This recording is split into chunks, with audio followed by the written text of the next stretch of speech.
What if everything we thought we knew about the past was wrong?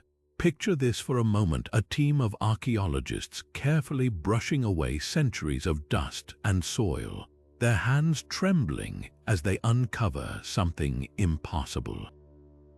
An artifact that simply shouldn't be there, an object that challenges our understanding of history, technology, and human civilization itself.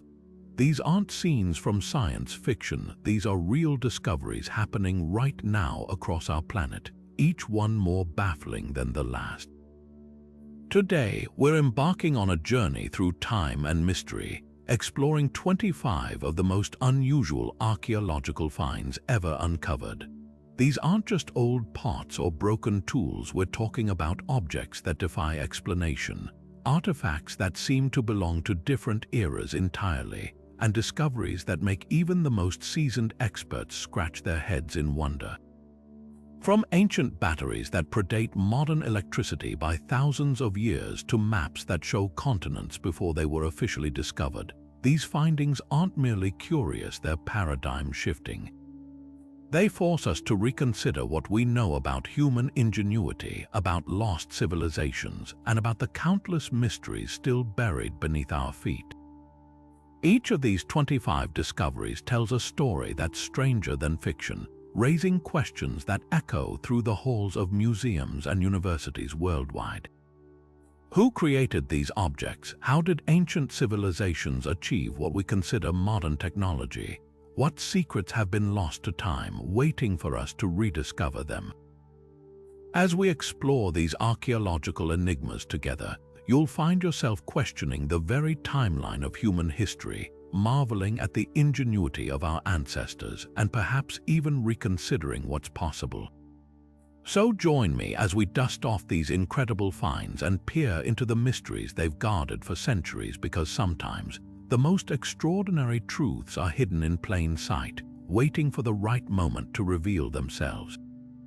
Our journey begins at the bottom of the sea, off the coast of a tiny Greek island, where a storm in the year 1900 led sponge divers to an astonishing discovery. They stumbled upon the ruins of an ancient Roman shipwreck, a treasure trove of statues, jewelry, and artifacts frozen in time. But among the marble and gold, one lump of corroded bronze and wood seemed utterly unremarkable. It was set aside for years, its true value completely overlooked. It wasn't until decades later that archaeologists took a closer look and realized this corroded mass was in fact the single most technologically complex object to survive from the ancient world. They called it the Antikythera Mechanism.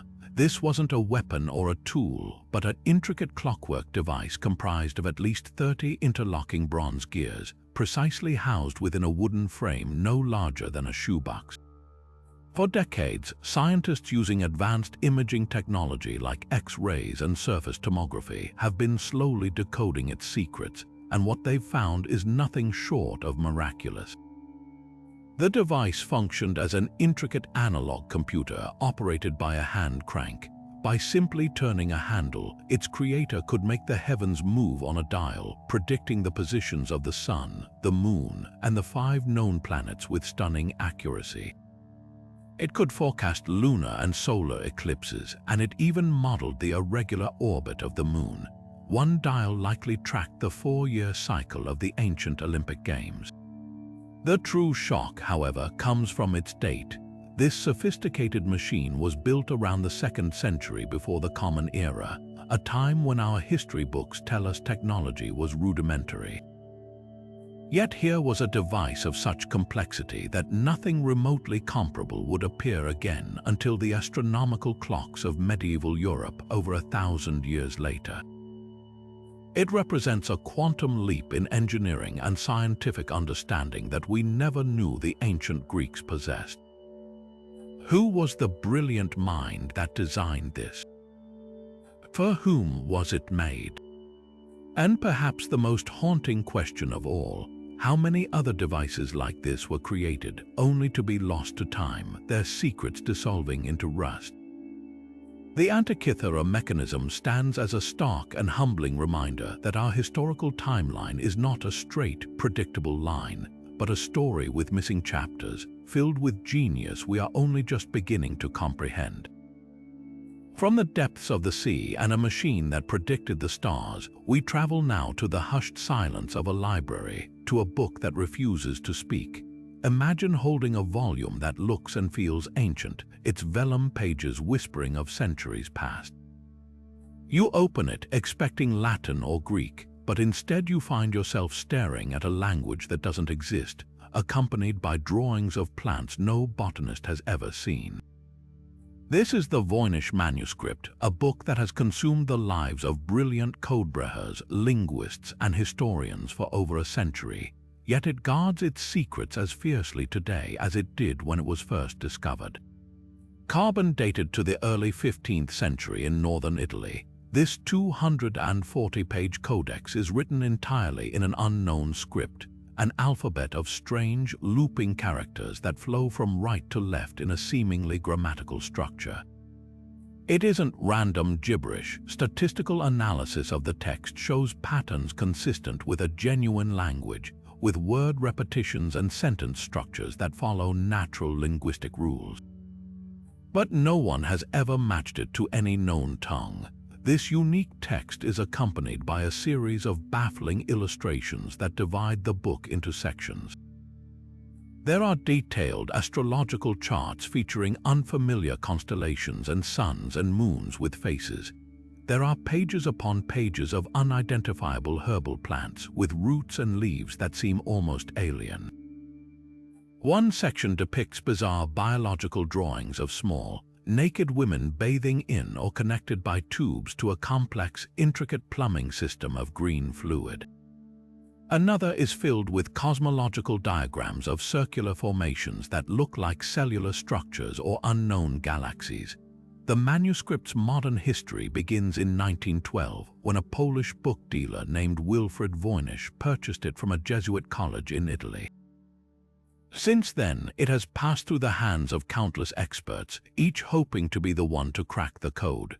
World War II codebreakers from both Allied and Axis powers, the very men and women who deciphered the infamous Enigma machine, turned their formidable intellects to the Voynich and were utterly defeated. Modern supercomputers running complex algorithms have analyzed its text, searching for patterns and frequencies, yet they have produced no definitive answers. The theories about its origin and purpose are as varied as they are fascinating. Some believe it is a coded book of secrets, perhaps containing the lost herbal knowledge of a forgotten culture or the alchemical recipes of a secretive order. Others propose it is an elaborate hoax crafted to deceive a wealthy patron. However, the hoax theory is challenged by the book's obvious internal consistency and the immense, costly effort required to produce such a detailed volume on vellum for no certain reward. The most enduring mystery is not just what it says, but why it was made. Was it a medical textbook for a disease we no longer recognize? A traveler's account of a new world with flora and fauna so strange they had to be invented? Or is it something else entirely, a work of pure fantasy from a brilliant, unrecorded mind? The Voynich Manuscript is more than a puzzle, it is a mirror. We see in its strange pages not just unknown words, but our own deep desire for answers, our need to understand and to know. It stands as a silent testament to the fact that some secrets, even those penned by human hands, are destined to remain forever out of reach, a beautiful and tantalizing reminder that the past will always hold mysteries we are not meant to solve. Leaving behind the indecipherable codes of the Voynich Manuscript, we find our next mystery not in a library, but in the basement of the National Museum of Iraq in Baghdad. Here, among countless other artifacts, rests a collection of the most unassuming objects you could possibly imagine. A few small terracotta clay jars, each about the size of a man's fist. They date back to the Parthian period, sometime between 250 years before the Common Era and 225 years after. To the untrained eye, they look like simple pots meant for storing oil or grain, but a closer look reveals their bizarre secret. Each jar contains a rolled copper sheet forming a cylinder, and inside that cylinder sits a single iron rod. The top of the jar was sealed with asphalt or bitumen, a tar-like substance which also held the iron rod perfectly in place, insulating it from the copper cylinder. The entire assembly was found with traces of acidic residue inside, like vinegar or wine. In 1938, a German archaeologist named Wilhelm Koenig was examining these peculiar parts and had a stunning realization. Their construction was eerily, impossibly familiar. He proposed that these jars were not storage containers at all, but ancient electric batteries. If you were to fill one of these jars with an acidic electrolyte liquid like vinegar or lemon juice, a chemical reaction would occur.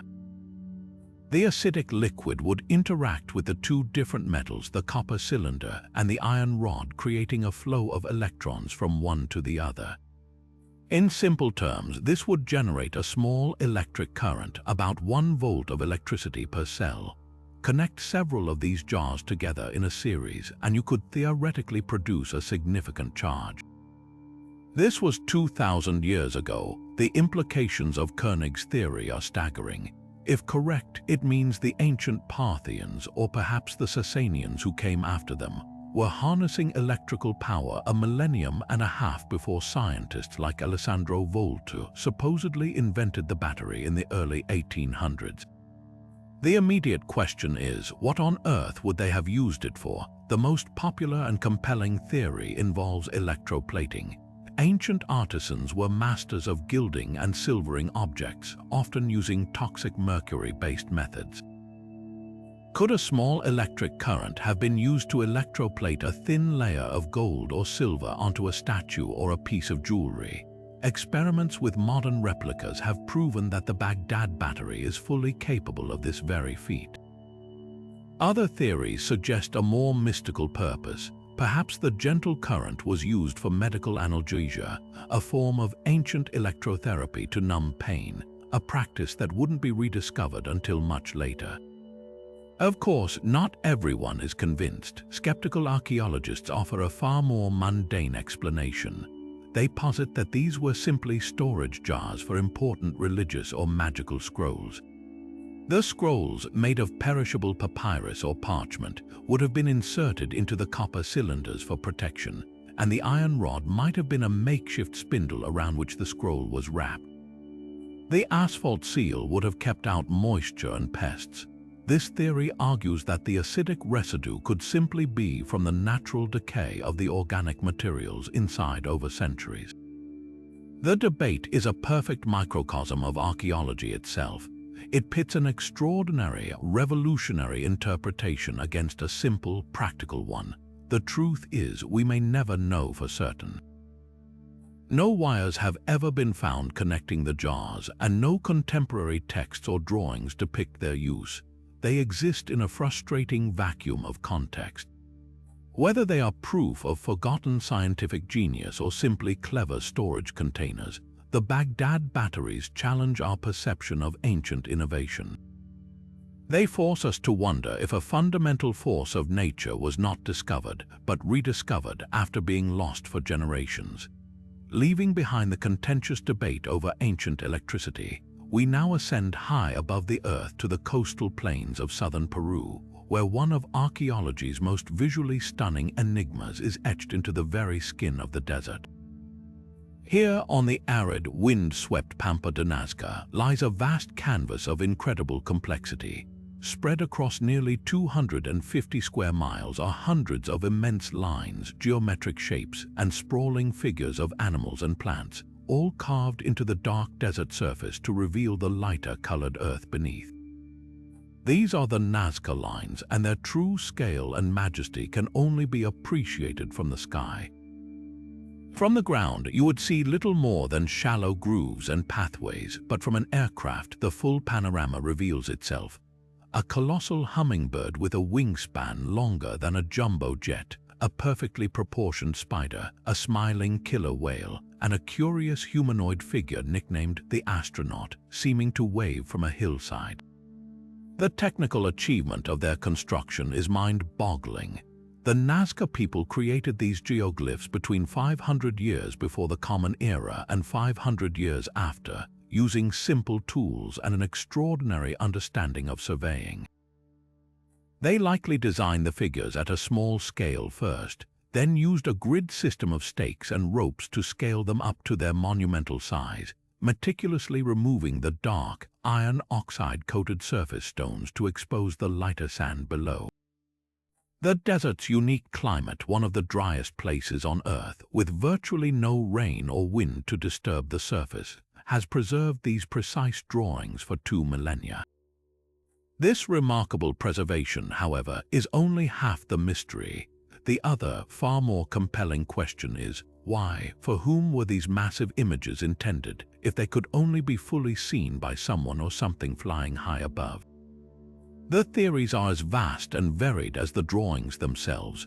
One of the earliest and most enduring ideas proposed by researcher Piri Reis, who dedicated her life to studying the lines, is that they functioned as a giant astronomical calendar. She believed the lines pointed to key celestial events on the horizon, such as the solstice sunrises and sunsets, while the animal figures might have represented constellations important to the Nazca culture.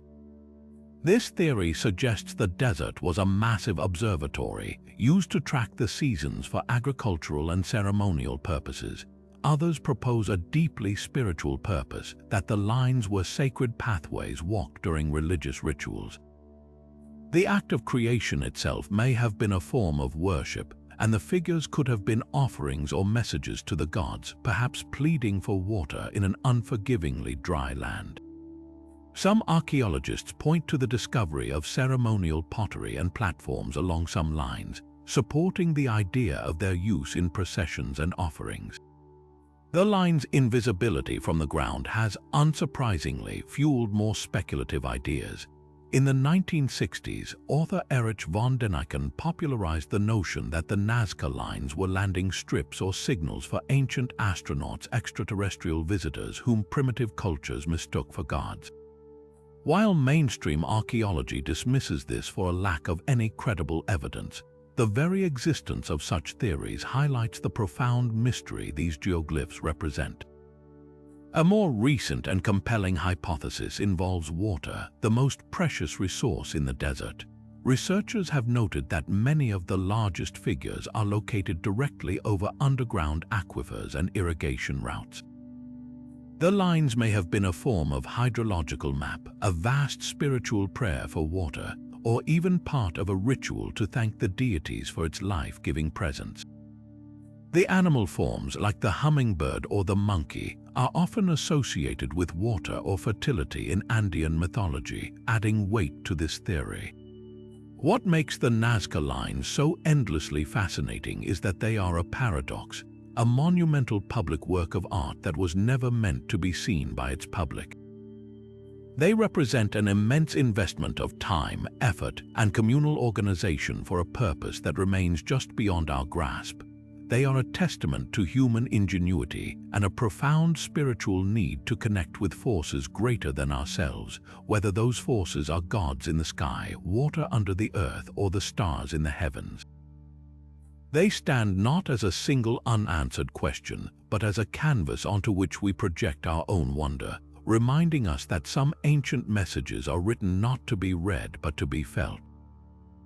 Descending from the vast desert canvas of Nazca, our search for ancient mysteries takes us deep into the humid jungles of Central America, where another enigma of scale and precision lies half buried in the earth. In the 1930s, as the United Fruit Company was clearing land for banana plantations in Costa Rica's Diquis Delta, their bulldozers began to unearth something utterly inexplicable: massive, perfectly rounded stone spheres. Ranging in size from a few inches to over 8 feet in diameter and weighing up to an astonishing 16 tons, these orbs were crafted with a geometric precision that seems to defy the capabilities of the pre-Columbian people who made them. The sheer number was staggering: hundreds of them, scattered across the landscape, some standing alone, others arranged in mysterious patterns like great stone constellations. The creators of these spheres were likely the ancestors of the Boruca people, who inhabited the region from around 800 years after the Common Era until the Spanish conquest. The raw material for these artifacts was a particularly tough igneous rock called granodiorite, quarried from the nearby Talamanca Mountains. The central, baffling question is how they achieved such perfection. Without metal tools, without the wheel, and without draft animals, how did they shape these colossal stones into near-flawless spheres and then transport them miles through rugged, mountainous jungle? Archaeologists believe the process was one of immense patience and skill. Workers would first identify a large boulder and use heat from fires to weaken the surface. They would then meticulously chip away at it with tools made of stones of equal or greater hardness, slowly revealing the sphere within. The final steps involved grinding and polishing the surface to an incredible smoothness using sand and water, a process that could have taken years for a single large sphere. The precision is so advanced that when modern engineers measured them, many were found to be within millimeters of being perfectly round, but the how is only half the story. The why remains an even deeper puzzle. What purpose did these immense and beautiful objects serve? One of the most prevalent theories is that they were powerful status symbols. The spheres are almost exclusively found near the sites of chiefdoms, the homes of powerful rulers and elites. Their size and perfection would have been a clear display of wealth, power, and influence. A chief who could command the labor and skill required to produce and move a 16-ton sphere was demonstrating undeniable control over his people and resources. They may have been arranged in plazas or near important buildings to signify the importance of the location and the people who lived there. Other theories point toward an astronomical function. Some of the spheres have been found arranged in alignments that seem to correspond with celestial events or specific points on the horizon. Could they have been a form of ancient calendar or observatory, their positions marking solstices or equinoxes to help regulate agricultural cycles and religious ceremonies? The arrangement of these heavy stones would have created a permanent, unchanging celestial map. A more spiritual interpretation suggests they represented the cosmos, the sun, the moon, or even the planets. Their perfect, self-contained form might have symbolized wholeness, eternity, or the deities themselves, making them central figures in religious rituals and cosmological beliefs. Tragically, many of the spheres were moved from their original locations by bulldozers before archaeologists could properly document their precise arrangements, destroying crucial contextual clues that might have helped solve the mystery. Many more were looted or vandalized, rolled away by treasure hunters who wrongly believed they might contain gold. This loss of context makes the true purpose of the spheres one of archaeology's most frustrating and enduring riddles. They stand as monuments to a sophisticated society whose understanding of geometry, engineering, and social organization was far more advanced than previously believed. Like the Nazca lines, they are a silent testament to a drive that seems fundamental to humanity: the need to shape our world, to create order from chaos, and to leave behind a permanent, beautiful, and mysterious mark that echoes through the centuries. Leaving behind the enigmatic stone spheres of Costa Rica, we set sail across the oceans of history to a discovery that seems to rewrite the very story of global exploration. In the year 1929, within the dusty archives of Istanbul's Topkapi Palace, a German theologian made a find that would send shockwaves through the world of cartography. He uncovered a fragment of a world map drawn on gazelle skin parchment and signed by an Ottoman admiral and cartographer named Piri Reis. Dated to the year 1513, the map itself was already a fascinating historical artifact. But a closer examination revealed something that defied all logical explanation. There, at the bottom of the map, was a detailed rendering of a landmass that should not have been on any 16th century chart: the northern coastline of Antarctica. This was not just a rough sketch. The map showed topographic features like mountains and rivers, and most incredibly, it depicted the land without its ice cap. This is a geographical reality that has not existed for millions of years. Modern seismic surveys of the continent beneath its mile-thick ice sheet have confirmed the shocking truth. The Piri Reis Map's depiction of Queen Maud Land is staggeringly accurate. It matches the subglacial topography with a precision that seems utterly impossible for a map drawn in 1513, a time when European explorers were still charting the coast of the New World, and the frigid southern continent would not be officially sighted for another 300 years.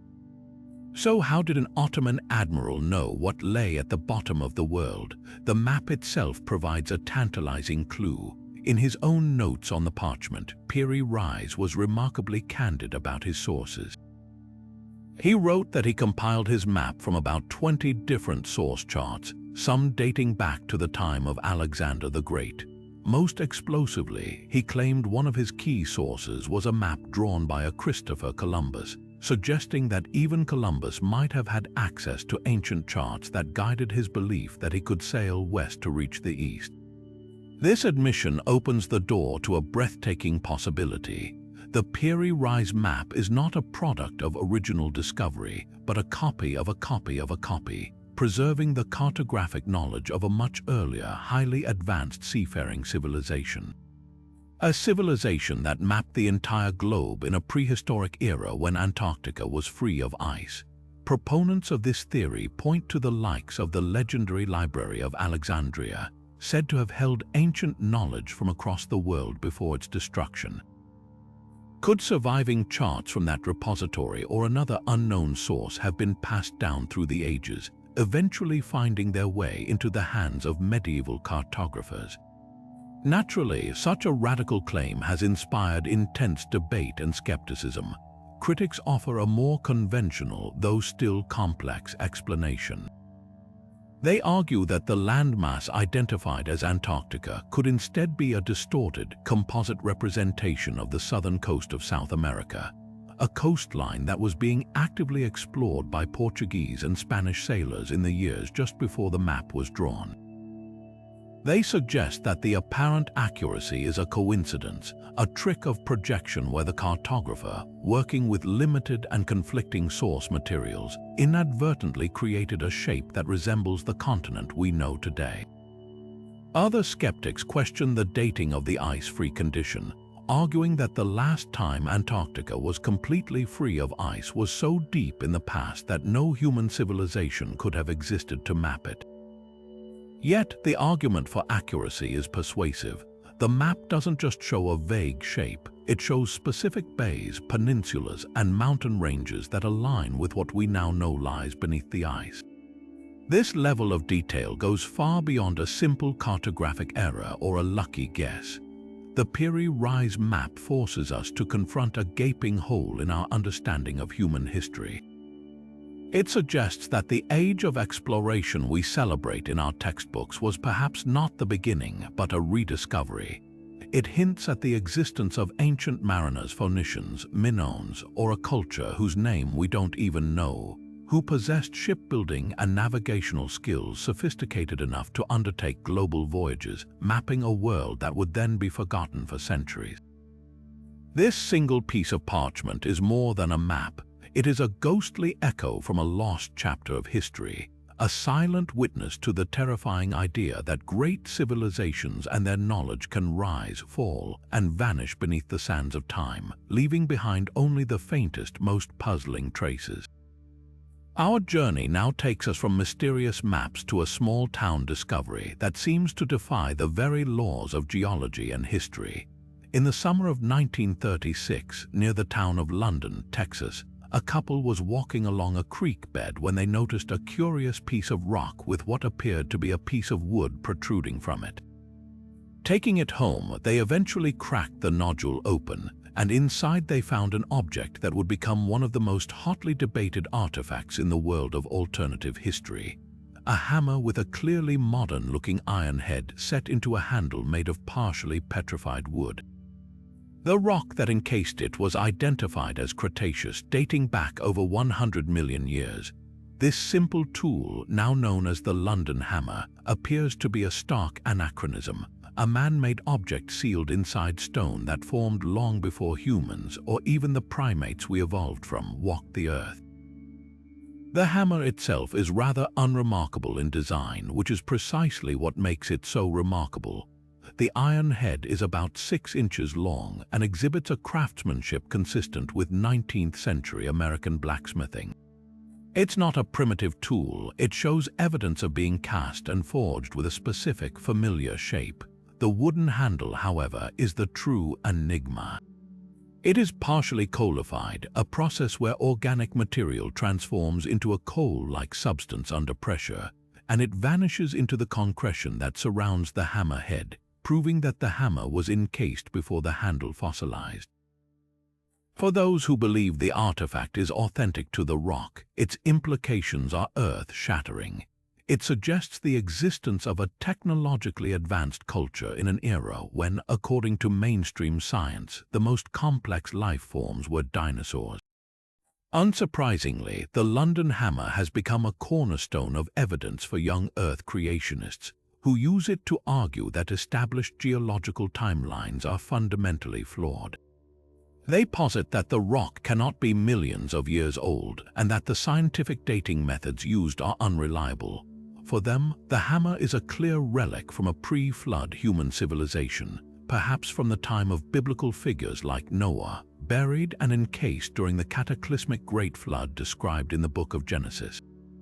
This interpretation posits that the entire geological column was laid down in a single, catastrophic event a few thousand years ago, not over millions of years, and the hammer is a powerful, tangible piece of proof that humans coexisted with dinosaurs. Mainstream geology and archaeology, however, offer a very different and far less sensational explanation. Their analysis centers on the specific type of rock that encased the hammer, a concretion.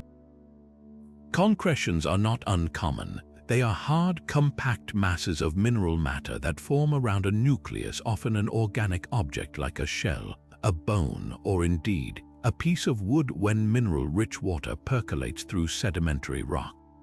The key point is that they can form surprisingly quickly, in a matter of decades or centuries, not eons. Geologists argue that the hammer is not millions of years old at all. The most likely scenario is that a miner or settler in the 1800s simply lost or discarded a perfectly ordinary hammer. Over time, the mineral-rich waters of the creek caused a concretion to form around the metal head and the part of the wooden handle touching the sediment. The process of petrification and concretion formation sealed the tool, making it appear far older than it truly is. The surrounding rock may be ancient, but the concretion itself is a much younger feature within that rock. This scientific viewpoint is bolstered by the fact that the hammer was never excavated in a controlled archaeological dig. It was found loose on a creek bank, completely removed from any stratigraphic context that could prove it was truly embedded in solid, undisturbed Cretaceous bedrock. Without that crucial context, there is no way to verify that the concretion formed contemporaneously with the surrounding stone. The iron of the hammerhead also shows a surprisingly low level of rust for an object supposedly submerged for 100 million years, further supporting the idea of a relatively recent origin. The enduring power of the London hammer lies not in its value as scientific evidence, but in its value as a symbol. It perfectly encapsulates the clash between two entirely different worldviews, one that accepts the established, evidence-based timelines of geology and evolution, and one that seeks to find physical proof for ancient religious texts and alternative histories. It represents our deep desire to find tangible objects that confirm our beliefs, to hold a piece of the past that seems to whisper a secret the rest of the world has missed. Whether viewed as a divine challenge to science or a simple geological curiosity, the London hammer continues to grip the imagination, a humble tool that has become a heavyweight in the ongoing debate about the true age of humanity and the secrets buried in stone. Traveling from the contentious Texas hammer, we arrive in the elegant stillness of an Egyptian museum, where another small artifact holds implications that soar far beyond its modest size. Discovered in 1898 during the excavation of a tomb at Saqqara, the burial ground for the ancient city of Memphis, this object was catalogued simply as a bird figurine and stored away among countless other artifacts. It's a small, beautiful object carved from sycamore wood, dating back to approximately 200 years before the Common Era. For decades, it drew little attention, its form accepted as a stylized representation of a falcon or some other avian creature significant to Egyptian mythology. It wasn't until the 1970s that a physician and amateur Egyptologist named Khalil Messiha took a closer look and saw something no one else had seen before. He wasn't looking at a bird, he was looking at a model aircraft. The object, now famously known as the Saqqara Bird, does possess the general silhouette of a bird with a rounded head and what appear to be wings. But the details, Messiha argued, tell a very different story. Unlike any bird in nature, this artifact features a completely straight, level wingspan, perfectly aerodynamic in its shape. Even more telling is the tail. Birds have horizontal tail feathers, yet the Saqqara bird has a distinct vertical tail fin, a feature that serves no purpose for a creature that flies through flapping its wings. This tail fin is precisely the kind of stabilizing rudder found on modern aircraft. It is a component designed for one thing, controlling an object in flight.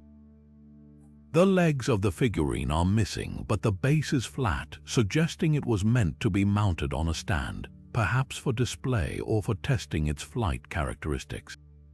Based on this analysis, Messiha and other proponents of the aerodynamic theory believe the Saqqara bird is not a toy or a religious symbol, but a scale model of a much larger, functional glider, a working prototype of an ancient flying machine. To test this extraordinary claim, modern aviation experts have constructed precise, scaled-up replicas of the artifact.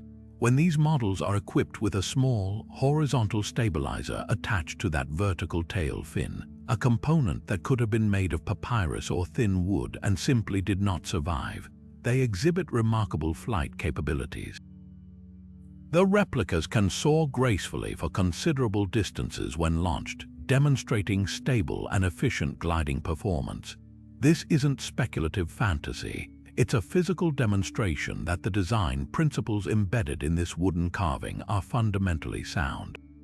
If it is a model, it implies the ancient Egyptians had a sophisticated, albeit rudimentary, understanding of the laws of aerodynamics, including lift and stability, concepts that wouldn't be formally rediscovered until the pioneering work of figures like George Cayley and the Wright brothers thousands of years later.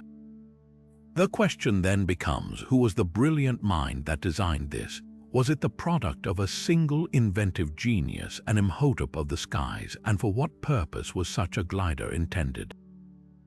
Theories range from the practical, such as a tool for reconnaissance or impressing the masses, to the ceremonial, perhaps a way for a pharaoh's spirit to symbolically ascend to the heavens. Unsurprisingly, this interpretation is met with intense skepticism from mainstream Egyptologists. The counter-argument is elegant in its simplicity. The simplest explanation is usually the correct one. They contend that the Saqqara bird is exactly what it was originally catalogued as, a bird. The vertical tail, they argue, is not a rudder but a stylized representation of a bird's tail feathers, perhaps from a species now extinct or simply rendered with artistic license. It could be a children's toy, a ceremonial object, or a weather vane. They point to the fact that no other evidence of Egyptian experimentation with flight has ever been found.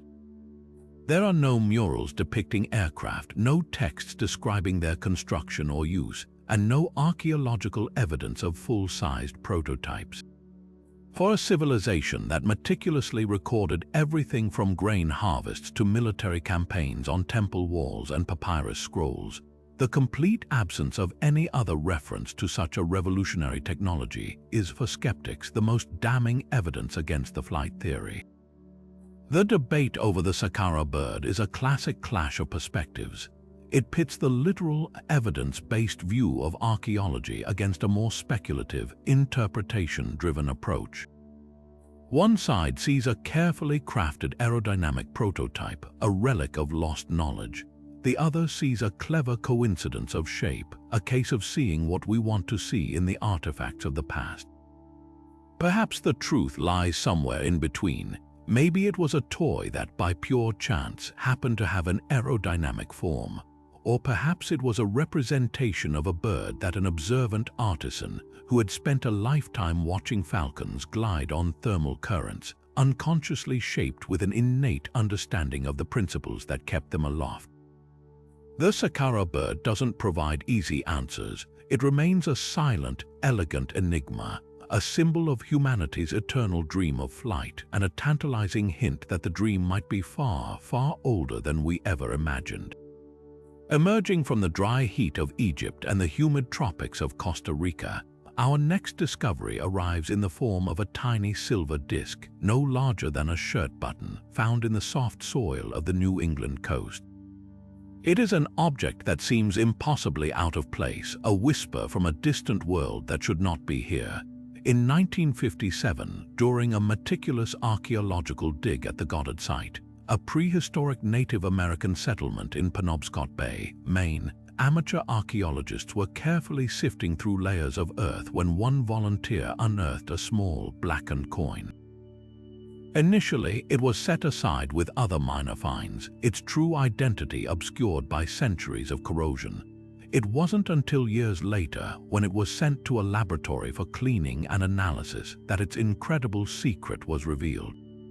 Under the grime was a Norse silver penny, minted between 1065 and 1080 during the reign of King Olaf Kyrre of Norway.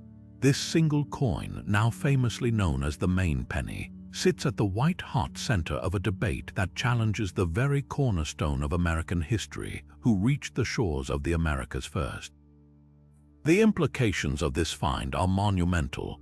Dated to the 11th century, the Maine Penny is the only pre-Columbian Norse artifact ever found in the United States that is considered genuine by most archaeologists. It predates Christopher Columbus's famous voyage of 1492 by over 400 years. On the surface, it appears to be the smoking gun, the definitive proof that Norse explorers from Greenland or Iceland not only reached the Canadian coast as the sagas of Leif Erikson describe at Elance Oaks Meadows in Newfoundland, but that they traveled much further south, establishing trade contacts with the native peoples of what is now New England. The Goddard site itself was a major trading hub for the red paint people, a sophisticated maritime culture that flourished in the region for thousands of years. The site yielded over 30,000 artifacts, including tools and points made from materials sourced as far away as Labrador and Pennsylvania, proving the inhabitants were part of a vast and complex trade network that spanned the eastern seaboard. The presence of a Norse coin fits perfectly into this picture of long-distance exchange, but in archaeology, nothing is ever that simple. The coin's discovery has sparked a fierce and ongoing debate, primarily centered on how it arrived there. There are two compelling yet opposing theories. The first and most exciting is the direct contact hypothesis. This theory posits that Norse explorers sailed down the coast from their confirmed settlement in Newfoundland, eventually making contact with the Native Americans in Maine. They would have traded goods, perhaps furs, food, or walrus ivory, and in the process a single coin, likely carried as a piece of portable silver wealth rather than for use as currency, changed hands and was left behind. This theory is supported by the sagas themselves, which speak of voyages to a land rich with grapes and timber, which they called Vinland. The Maine coast, with its abundant resources, would have been a natural destination for explorers seeking to map and exploit new territories. The second and more widely accepted theory is one of indirect trade.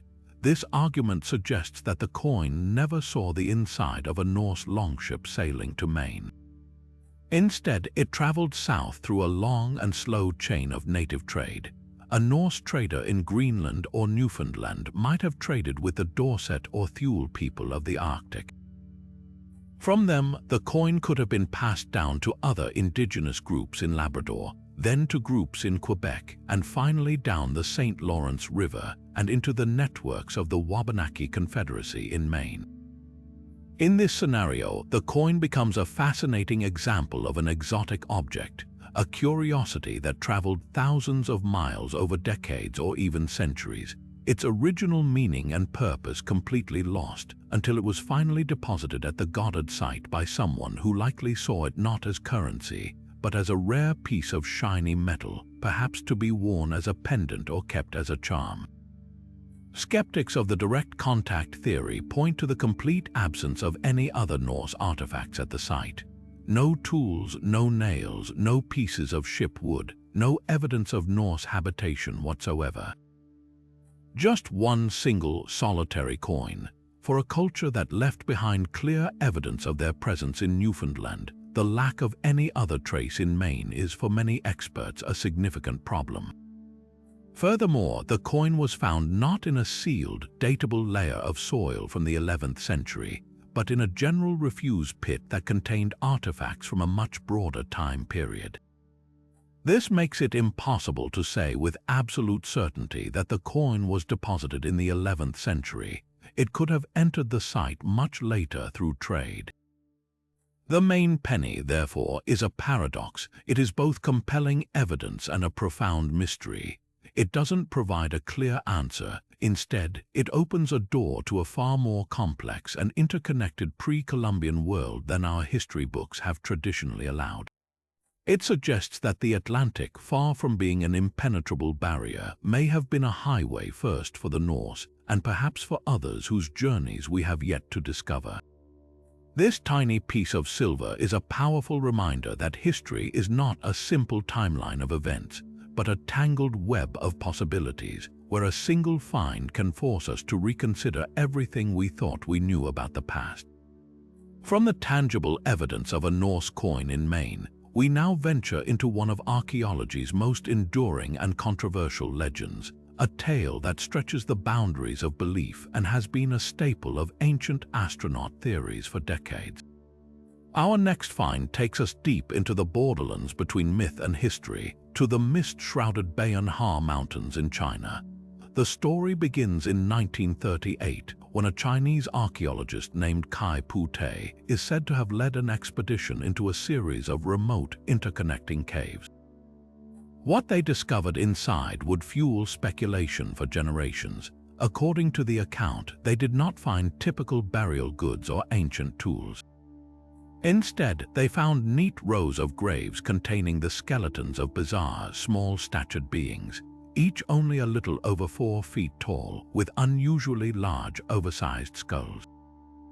But the real mystery was lying scattered on the cave floor, hundreds of stone discs roughly 9 inches in diameter, each with a perfect hole in its center, making them look like ancient stone records or phonograph discs. These are the infamous Dropa stones. The legend deepens dramatically. The stones, reportedly made of a granite so hard it should have been nearly impossible to inscribe, were said to be carved with a continuous spiral groove. Upon closer inspection, this groove was allegedly not a decorative pattern, but a line of minuscule, impossibly precise hieroglyphic writing. The narrative claims that 2 decades later, in 1962, a professor named Tsum Nui finally succeeded in deciphering the tiny script. The translation he purportedly produced was nothing short of extraordinary. The hieroglyphs told a heartbreaking story of a spacecraft from a distant planet that crash-landed in the mountains 12,000 years ago. The survivors of this crash, the alien crew who called themselves the Dropa, found themselves stranded on Earth. Unable to repair their ship or return home, they sought refuge in the caves. The local Ham tribesmen, initially fearful of these strange beings, hunted them down, killing most of the survivors. The text on the stones was their tragic history, etched for posterity by the last remaining members of their culture. This incredible story, complete with its themes of interstellar travel and ancient tragedy, captured the global imagination. It was a perfect, self-contained saga of ancient contact, seemingly supported by physical evidence, the strange skeletons and the inscribed stones themselves. Proponents of the ancient astronaut theory seized upon it as one of their most compelling pieces of evidence, a first-hand account of extraterrestrial visitation from the depths of prehistory. The story suggested that not only did aliens visit Earth, but they integrated, however tragically, into the human story, leaving behind a written record of their journey. However, when we subject the Dropa stones to the rigorous light of scientific and historical scrutiny, the entire narrative begins to unravel at an alarming rate. The first and most significant problem is the complete absence of any verifiable evidence. Despite decades of claims, not a single photograph of the hieroglyphic inscriptions has ever been produced that can be authenticated. No reputable museum or university in the world has a Dropa stone in its collection available for study. The skeletons, which would have been a revolutionary archaeological discovery in their own right, have similarly vanished without a trace. The very existence of the two main characters in the story is also deeply questionable. There are no reliable records of an archaeologist named Kai Pute leading such an expedition in 1938, a period of immense political turmoil in China. Perhaps even more damning, the name Tsum Nui is not a real Chinese name. The characters used to write it are nonsensical, suggesting the entire character was invented. The story of the Dropa stones did not emerge from a peer-reviewed academic paper or a formal archaeological report. Instead, it first appeared in a sensationalized article in a Russian magazine called Sputnik, a publication known for featuring stories on UFOs and the paranormal during the 1960s. It was then popularized in the West by authors like Erich von Däniken in his best-selling book Chariots of the Gods. Every detail of the tale follows a familiar pattern of mid-century UFO lore, from the crashed spacecraft to the large-headed, small-bodied aliens, a trope that was becoming standard in popular culture at the time. The story is a classic example of a modern myth, a narrative crafted not from evidence dug out of the ground, but from the anxieties and fantasies of the space age, projected onto a mysterious and poorly understood part of the world. So, if the Dropa stones aren't evidence of aliens, what could they be? A more grounded explanation points to a real archaeological culture known for creating stone discs. The Bai discs of the Liangzhu culture, which flourished in China between 3320 and 2300 years before the Common Era. These Bai discs are beautiful, polished stone rings, often made of jade with a central hole. They were ceremonial objects, symbols of wealth and power, and were placed in the graves of high-status individuals. They are never inscribed with hieroglyphs, but their general shape and size are a near-perfect match for the description of the Dropa stones. It is highly probable that a real discovery of ancient Bai discs and perhaps some skeletal remains was later co-opted and fantastically embellished by a UFO enthusiast, creating the elaborate Dropa legend we know today. The enduring power of the Dropa stone story lies not in its truth, but in its appeal.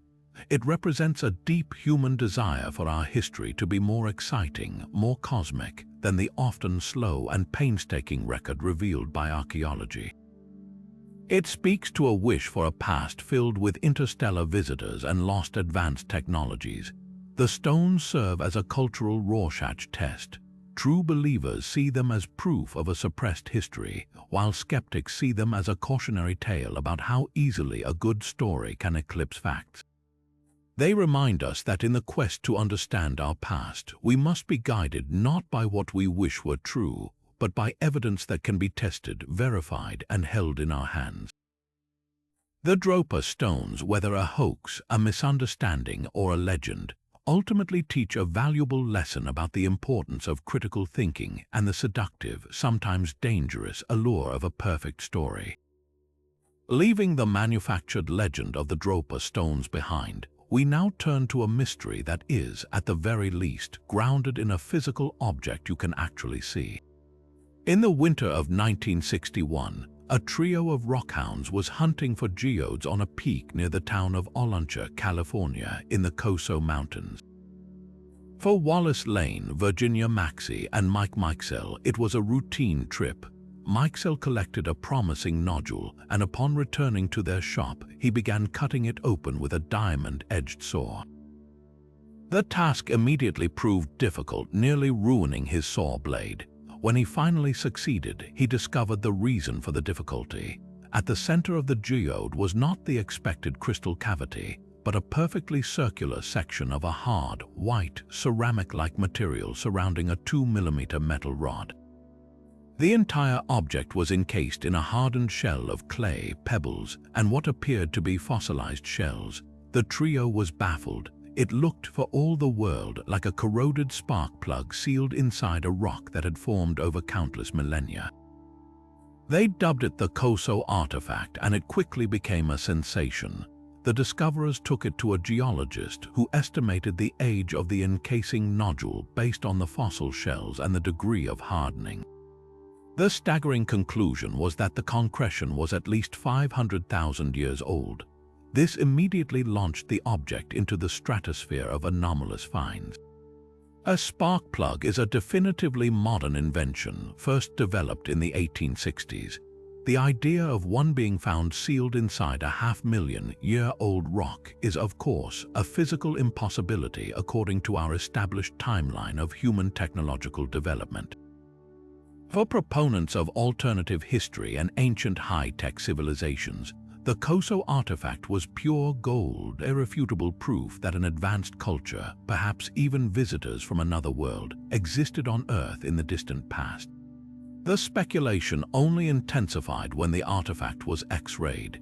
The images revealed that the internal metal rod was magnetic and appeared to be connected to a delicate, spring-like sheath or a corroded metal collar at one end. This intricate internal structure seemed to eliminate any possibility that it was a natural geological formation. It looked exactly like the inner workings of a mechanical device. The most popular theory among enthusiasts was that it was indeed a spark plug from a prehistoric vehicle or machine, left behind by an ancient advanced race or forgotten human civilization that achieved a technological peak before being wiped out by a cataclysm. Others, looking at the X-ray, suggested it more closely resembled a component from a different kind of electrical device, perhaps a ceramic capacitor or an insulator from a much larger piece of equipment. The central, thrilling implication was the same. Someone with advanced knowledge of machinery and electricity was present in North America long before recorded history began. However, as with so many of these enigmas, the scientific community offered a far more grounded and ultimately convincing explanation. Skeptics argued that the object was not a geode at all, but a concretion, a hard mass that forms when mineral cement precipitates and binds sediment into a solid lump around a central object. These can form relatively quickly in a matter of decades, not hundreds of thousands of years. The fossil shells observed were likely just recent snail shells incorporated into the matrix. The true identity of the central object began to come into focus for investigators. In the early 20th century, the area around Olancha was bustling with mining operations, and early automobiles and machinery were commonplace. A breakthrough came when the X-ray images were examined by experienced mechanics and spark plug collectors. They identified the object not as an anomalous artifact, but as a very specific and identifiable brand of early 20th century spark plug. The unique combination of the ceramic insulator, the metal shaft, and the hexagonal corrosion pattern around the base matched spark plugs manufactured by the Champion Company in the 1920s, specifically for Model T Ford engines. The delicate spring visible in the X-ray was likely just the corroded remains of the threaded metal shell that would have screwed into the engine block. The most likely scenario is that a spark plug from a broken-down truck or piece of mining equipment was lost on the trail in the 1920s or 30s. Over the following decades, mineral-rich water percolated through the soil, forming a hard, rock-like concretion around it.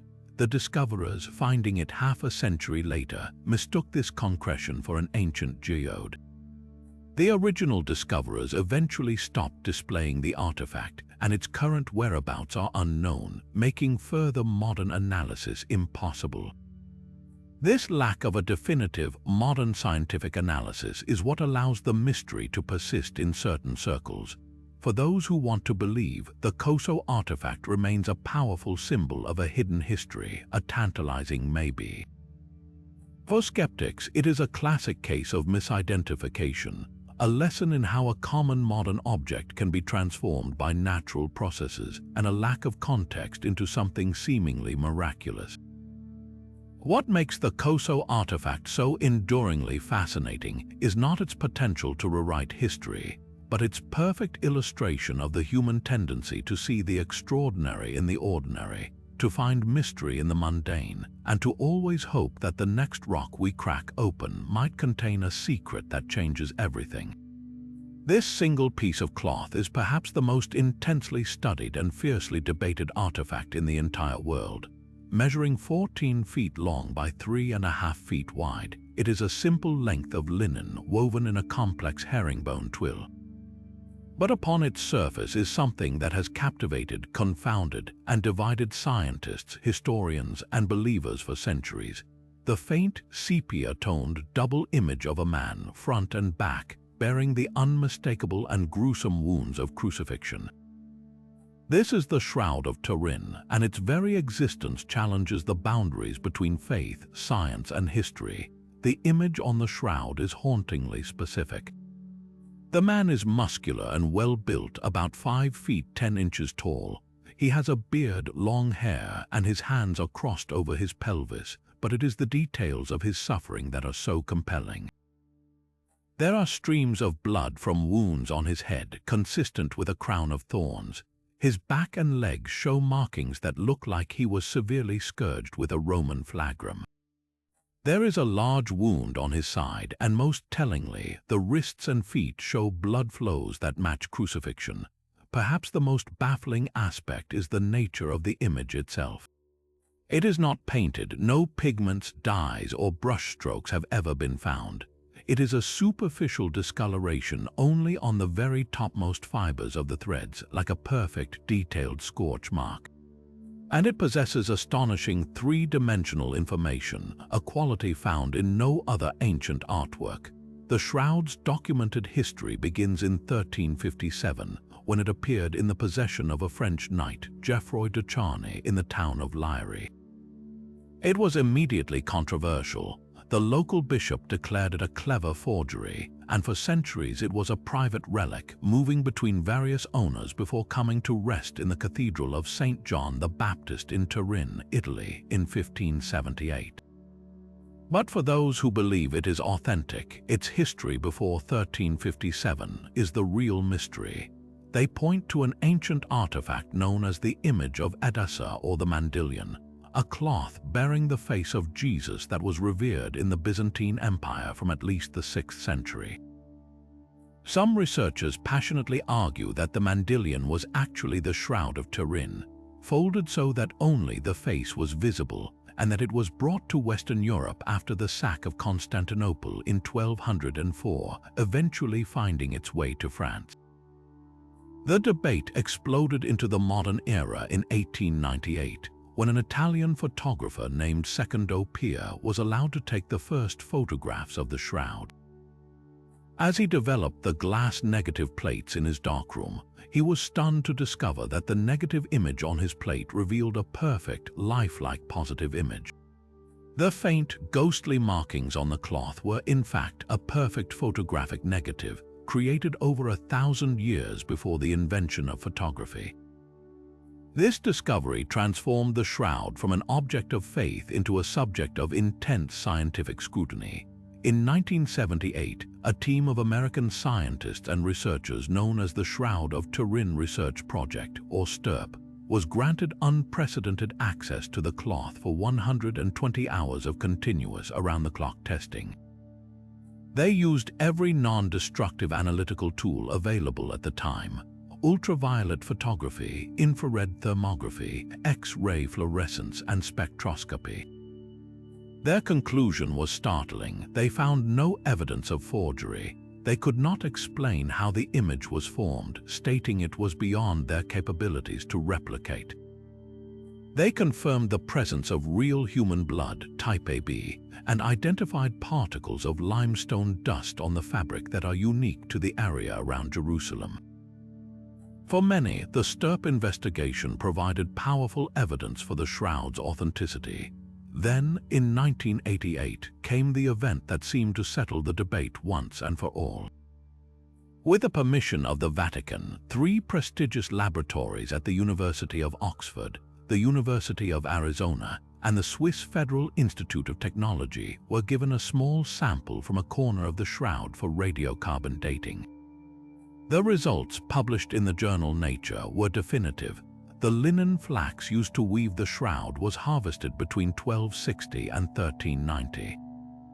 The shroud, science declared, was a medieval forgery, but rather than ending the controversy, the carbon dating only fueled it.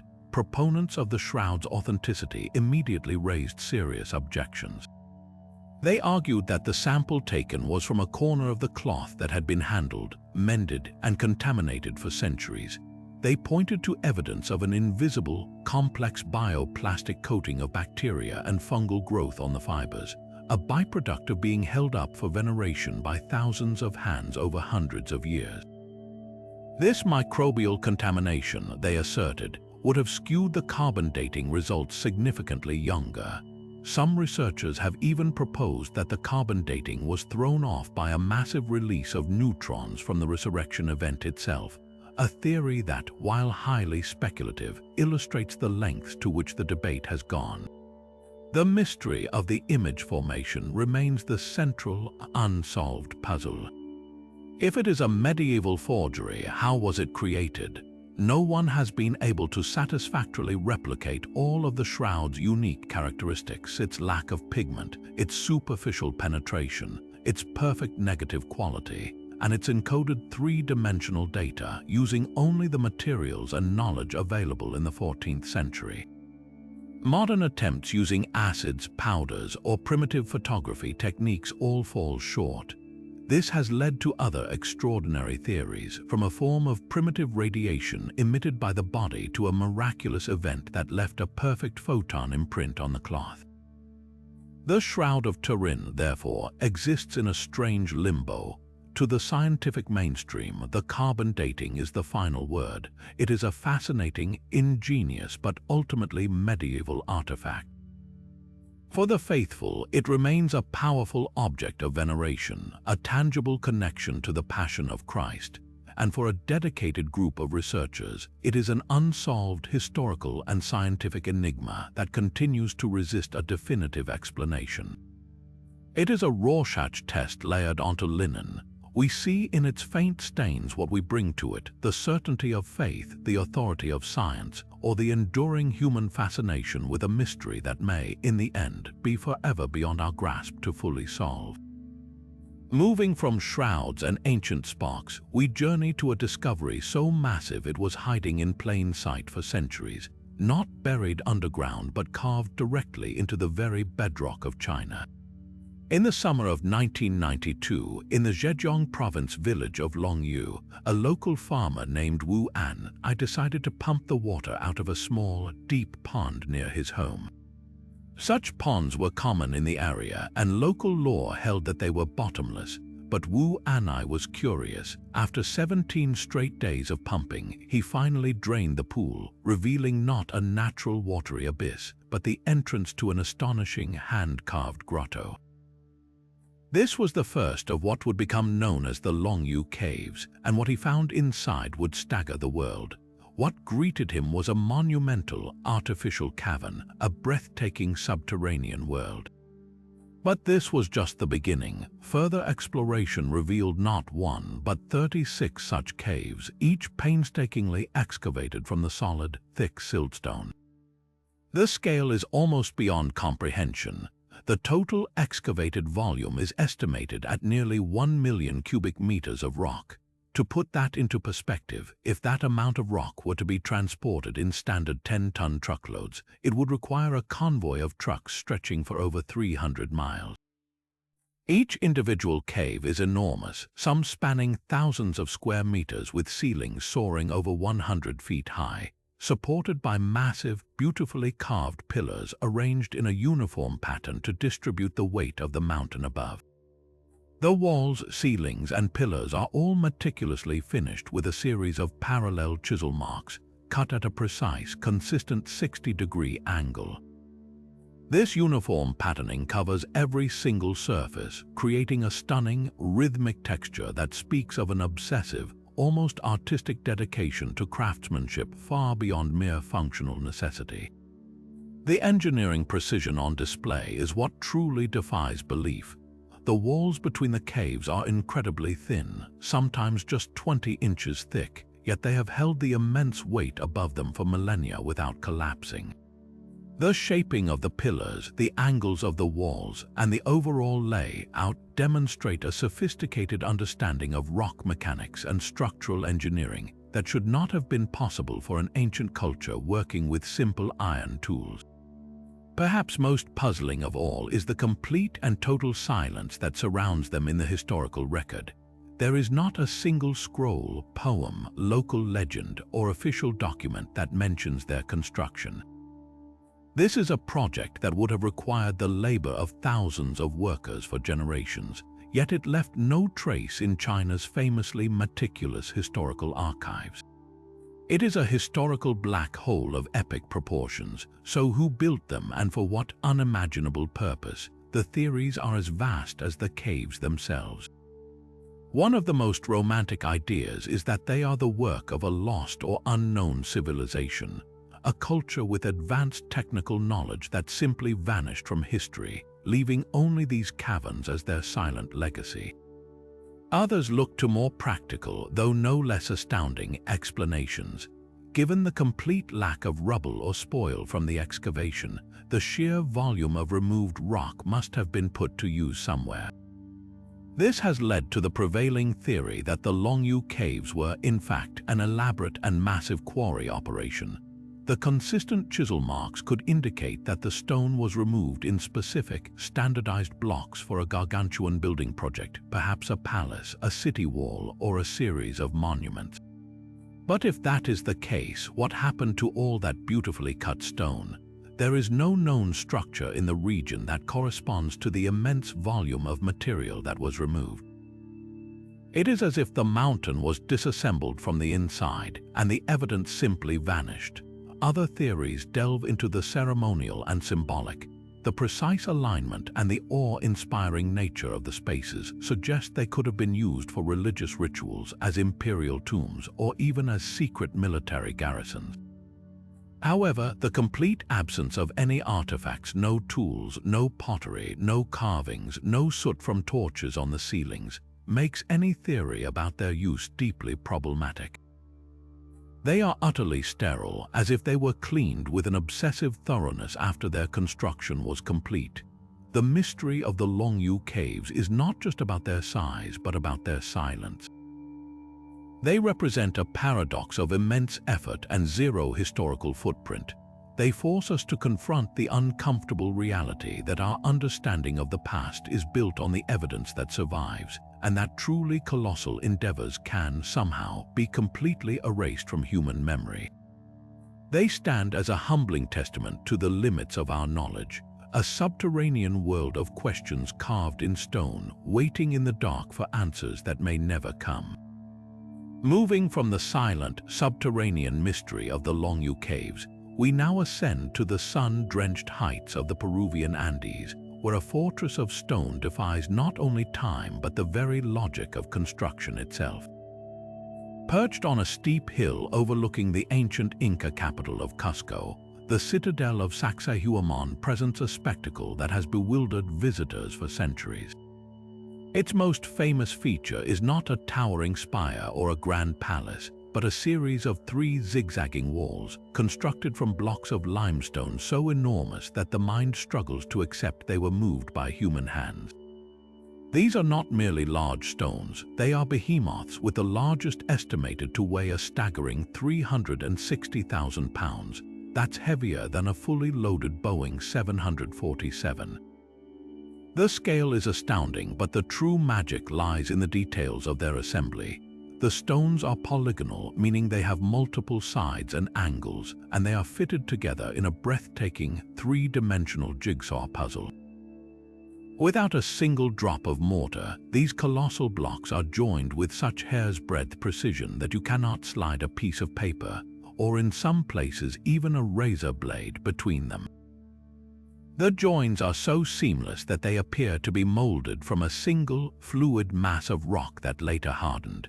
This wasn't just about creating strong walls. This was stonework raised to the level of an art form, an expression of absolute mastery over one of nature's hardest materials.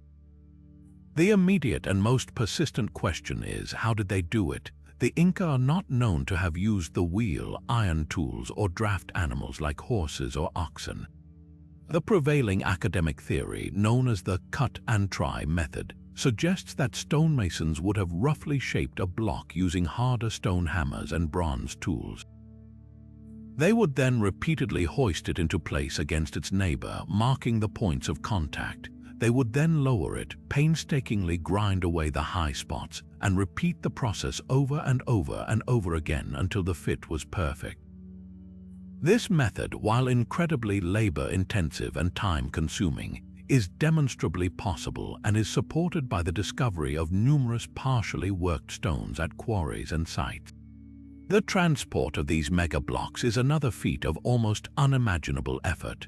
The prevailing belief is that hundreds, if not thousands, of workers used ropes, levers, and log rollers to haul them from quarries miles away, maneuvering them up and down the steep Andean terrain through a system of earth ramps and sheer muscle power. For many, this explanation, while logical, feels insufficient to account for the surreal perfection on display.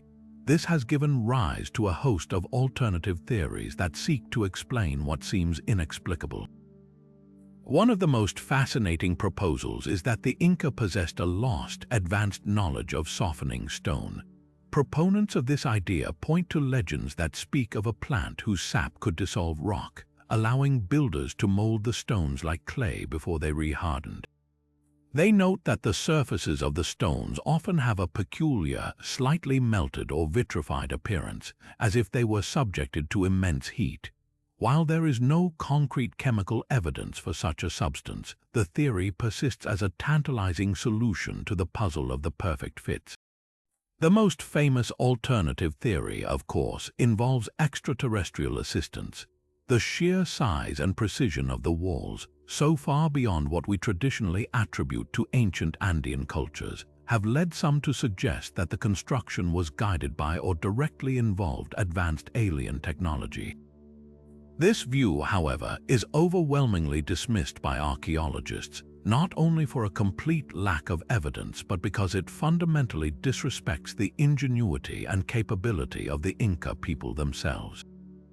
It represents a failure of our own imagination, an unwillingness to accept that human skill and determination alone could achieve such wonders. Perhaps the most compelling explanation lies in a deeper understanding of Inca philosophy and worldview. For the Inca, stone was alive, a sacred entity brimming with kame or life force. The act of construction was not a mechanical process but a spiritual one.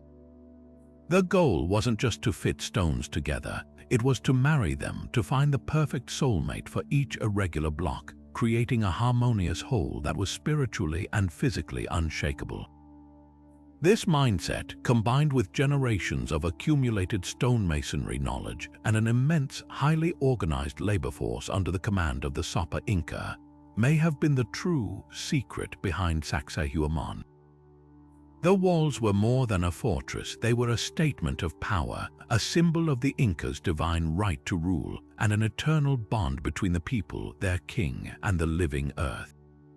They were built to withstand the constant tremors of an active seismic zone, and their zigzag pattern and interlocking construction have done exactly that, surviving devastating earthquakes that have toppled later Spanish colonial buildings. The walls of Sacsayhuaman stand not as a mystery of alien technology, but as the ultimate monument to human patience, collaboration, and a profound reverence for the very stone from which their empire was carved. Deep within the ancient rock of South Africa, another mystery waits, one that seems to challenge not just our understanding of human history, but the very timeline of life on our planet. Our next discovery takes us into the depths of the mines of the Wonderstone silver mine in the Northwest Province, where miners have been unearthing strange objects for decades. These objects are small, rarely more than an inch or two in diameter, and they are almost always made of a hard, bluish metal alloy called pyrophyllite. But it is their shape that has sparked decades of intense debate and fascination. They are perfect spheres, and many of them are etched with 3 parallel grooves running seamlessly around their equators. They are known as the Klerksdorp spheres, or more simply, the grooved spheres. The controversy surrounding these objects begins with their age. They are not found in layers of rock that are thousands or even millions of years old. They are embedded within mineral deposits known as pyrophyllite, which have been dated to a staggering 2.8 billion years. To grasp the immensity of that timescale, consider this: 2.8 billion years ago, the only life on Earth was single-celled organisms. The most complex life forms were microbial mats in shallow oceans. Dinosaurs would not appear for another 2.7 billion years. Mammals were an unfathomably distant future event. And Homo sapiens, our own species, would not evolve for another 2.7998 billion years. According to all established science, there was nothing and no one on the planet that could have crafted a manufactured object. This impossible context has made the grooved spheres a favorite piece of evidence for those who believe in the theory of a prehistoric advanced civilization, or even ancient extraterrestrial visitors. Proponents of this view argue that the spheres are simply too perfect, too symmetrical, and too deliberately grooved to be the product of random natural processes. They point to the fact that the grooves are often precision-cut, clean, and perfectly parallel, features that seem to indicate design and machining. The spheres are also often found to be perfectly balanced.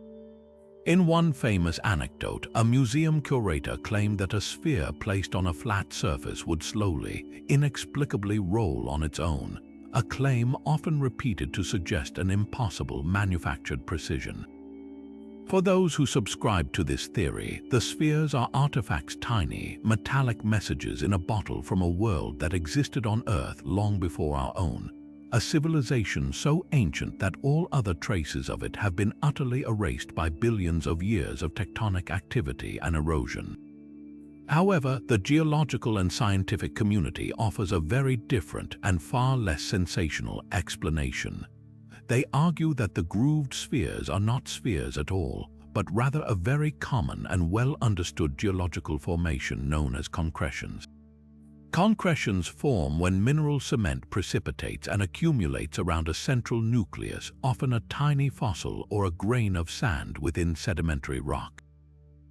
As layers of minerals build up evenly in all directions, they can form incredibly spherical shapes. The famous grooves, geologists contend, are the result of a process called metamorphism. The rock in which these concretions formed, pyrophyllite, is a very soft mineral.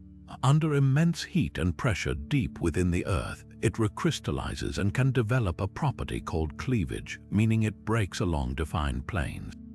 The parallel grooves are not cut into the spheres. They are natural ridges formed as the softer material around the harder concretion wore away, following these precise crystalline planes.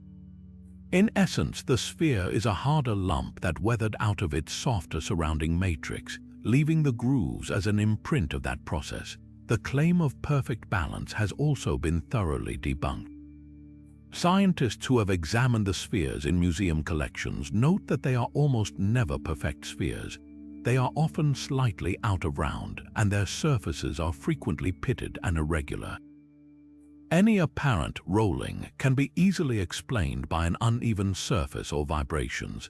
There is no evidence to support the idea that they were machined or manufactured to impossible tolerances. They are, according to mainstream science, a beautiful and intriguing example of a pseudofossil, a natural object that mimics the appearance of something artificial or biological.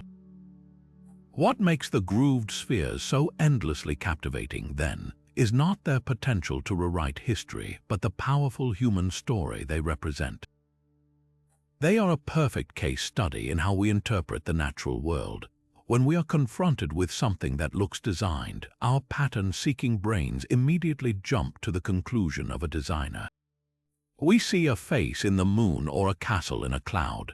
The grooved spheres trigger that same instinct on a grand historical scale.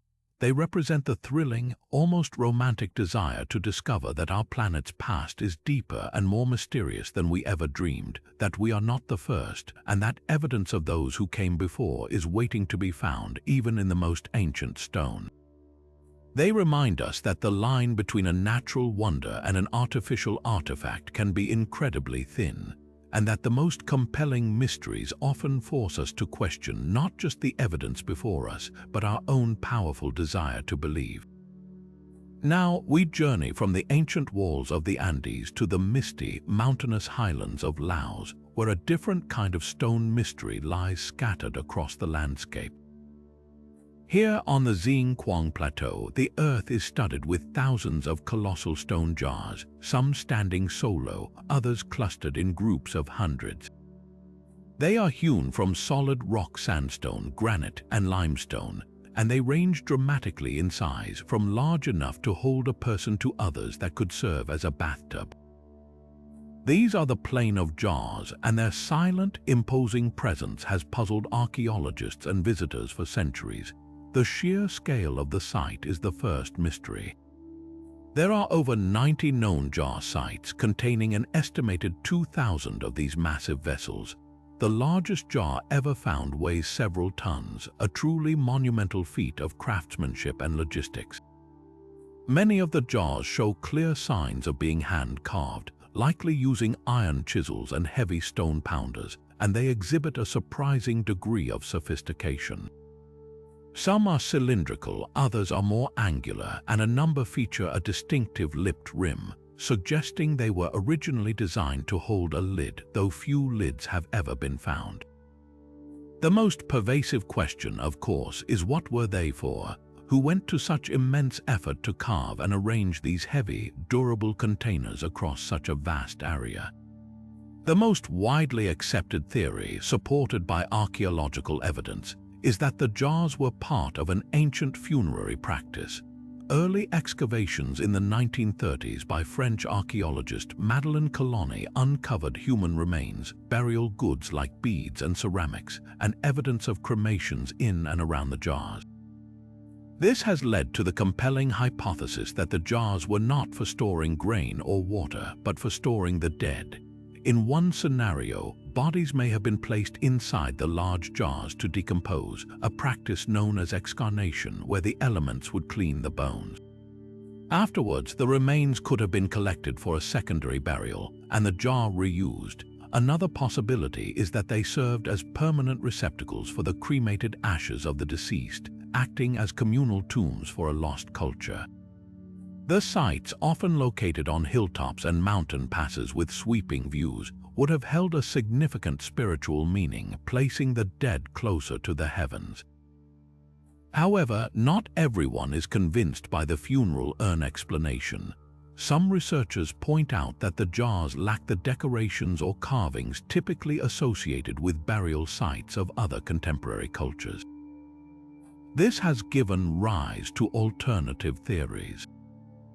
Could they have been giant rain catchers designed to collect precious monsoon water for traders and travelers along a historic route?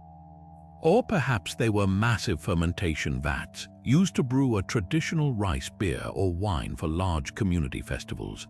The lids that have been discovered, which are often carved with representations of humans or animals, don't provide a definitive answer, sometimes adding another layer of symbolism to the mystery. Tragically, solving this archaeological puzzle is not just a matter of academic curiosity. It is a task fraught with mortal danger. The Xiang Quang Plateau was one of the most heavily bombed regions during the Vietnam War, as it lay along the strategic Ho Chi Minh Trail. For nearly a decade, American forces dropped over 2 million tons of ordnance on Laos, making it the most heavily bombed country per capita in history. A significant percentage of these bombs, cluster munitions and other explosives, did not detonate on impact. Today, vast areas around the jar sites remain contaminated with unexploded ordnance or UXO. This lethal legacy has made large-scale, systematic archaeological excavation incredibly difficult and perilous. Teams must work closely with bomb disposal experts, and vast sections of the plain remain inaccessible, their secrets guarded by an invisible, deadly army hidden just beneath the soil. This means that the vast majority of these jars have never been properly studied, and crucial contextual clues that could solve the mystery once and for all remain locked in the ground. The jars themselves stand as silent, stoic witnesses to this dual history, an ancient mystery shrouded in the very real, very modern tragedy of war, a poignant reminder that the past can sometimes be too dangerous to fully uncover. Tucked away in a private collection in the small Peruvian town of Ica lies one of archaeology's most visually stunning and intellectually vexing controversies. These are the Ica Stones, a vast assemblage of over 15,000 andesite river rocks, each meticulously engraved with intricate scenes that seem to tear pages from a history book that doesn't exist. The images carved into their dark, polished surfaces are breathtakingly anachronistic. They depict men using telescopes to gaze at celestial wonders, performing complex heart surgery, and perhaps most shockingly, living alongside and even riding what can only be described as dinosaurs like Triceratops and Stegosaurus. According to the official timeline of human evolution, this is a complete impossibility. Dinosaurs vanished 65 million years before the first humans walked the Earth, and advanced medicine is an achievement of the modern era. So, do these stones represent a lost chapter in human history, evidence of a civilization with knowledge that predates our own by millennia, or are they something else entirely? The modern story of the stones begins with a local farmer and surgeon named Dr. Javier Cabrera Darquia. In the 1960s, he began acquiring the stones from a pair of brothers, Basilio and Pablo Ashuya, who claimed they had discovered a vast cache of them in a secret cave. Captivated, Dr. Cabrera dedicated his life and his personal fortune to building a museum for them, developing an elaborate theory to explain their origin. He proposed that the stones were a vast stone-engraved library left behind by a superior, ancient civilization he called Glyptolithica. This advanced race, he believed, possessed a profound understanding of medicine, astronomy, and genetics, and they coexisted with the last remaining dinosaurs before a global cataclysm forced them to flee the planet. For those who wanted to believe, the Ica Stones were the ultimate smoking gun, physical proof that everything we thought we knew about the past was wrong. The stones were an instant sensation, promoted by authors like Erich von Däniken in his book Chariots of the Gods, as clear evidence of ancient alien contact or a lost human golden age. They seemed to provide a tangible, physical object that could be held and examined, unlike the ephemeral legends of Atlantis or Lemuria. The detail on some of the stones is remarkably precise, showing medical scenes where the blood flow is rerouted during an operation, or dinosaurs with skin textures and anatomical features that were not fully understood by paleontologists until relatively recently. Proponents argue that a simple farmer in 1960s Peru could not have possibly possessed such specific knowledge to create these images as a hoax.